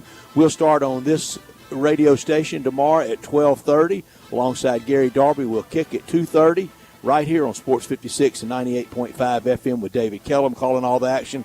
Harry Harrison on as the analyst, and John Darnell on the sideline. Yeah, one of the biggest games of the day in college football tomorrow. How about being me to the other big game in college football tomorrow night? Alabama on the road against LSU. Game day's going to be there in the morning. We know Paul Skeens and Livy Dunn, they're going to be the duo guest pickers in the morning. So I think there's going to be a lot of excitement for game day. And we know, Brett, you've been down there plenty of times. Those LSU fans, they will not be leaving game day. They will be staying for game day, and then they'll be there that night for the game, and they won't go home in between. It should be a really fun atmosphere tomorrow night.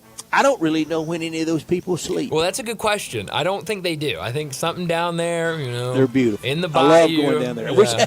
Wish had more winds, but I love going yes. down there. I've been to Alabama, LSU a couple times down there, but I've never been at night to that game, and that'll have a different complexion to it for sure. Grizzlies at home tonight against Washington. Tigers tonight against Rice in football. Plenty to do if you want to do it. Tomorrow in Sin City, the Tigers and UNLV in basketball. Been some great Memphis-Vegas games in the past. Big day in college football. Sunday in the NFL. This is a jam-packed weekend. We got it all. Yeah, it is an absolutely jam-packed weekend with the addition of college basketball that started earlier this week. I mean, whatever you want to watch in the sports world. Yeah, I mean, that's going to be a really good game. North Carolina, Kansas That's tonight. right, and that game will lead right into the Tigers game tonight against Rice. So, I mean, you can just sit down in front of ESPN2 tonight and see two, I think, going to be really fun games, especially if you're a Memphis fan. Before we get out of here, again, getting out early tonight for Ole Miss versus Grambling. That pregame going to start here in a couple minutes at 5:30 with the tip-off scheduled for 6 o'clock. Let me remind you about what we have coming up this weekend on Sports 56. Brett already mentioned it. Tomorrow, Ole Miss against Georgia, 12:30. That pregame will start, and we'll have complete coverage right here on Sports 56. Then on Sunday, we'll have Browns at Chiefs at noon. Then we'll have Sunday Night Football, Lions at Texans at 7. Then obviously we'll be back on Monday for before Monday Night Football, but we'll also have coverage of the Monday Night Football game between the Dolphins and the Rams. Like Brett said, a great weekend of games, whether it's the football, the NFL, college football, NFL, college basketball, NBA, little bit of everything. But enjoy your weekend. That's all the time we have. We'll talk to you again Monday afternoon.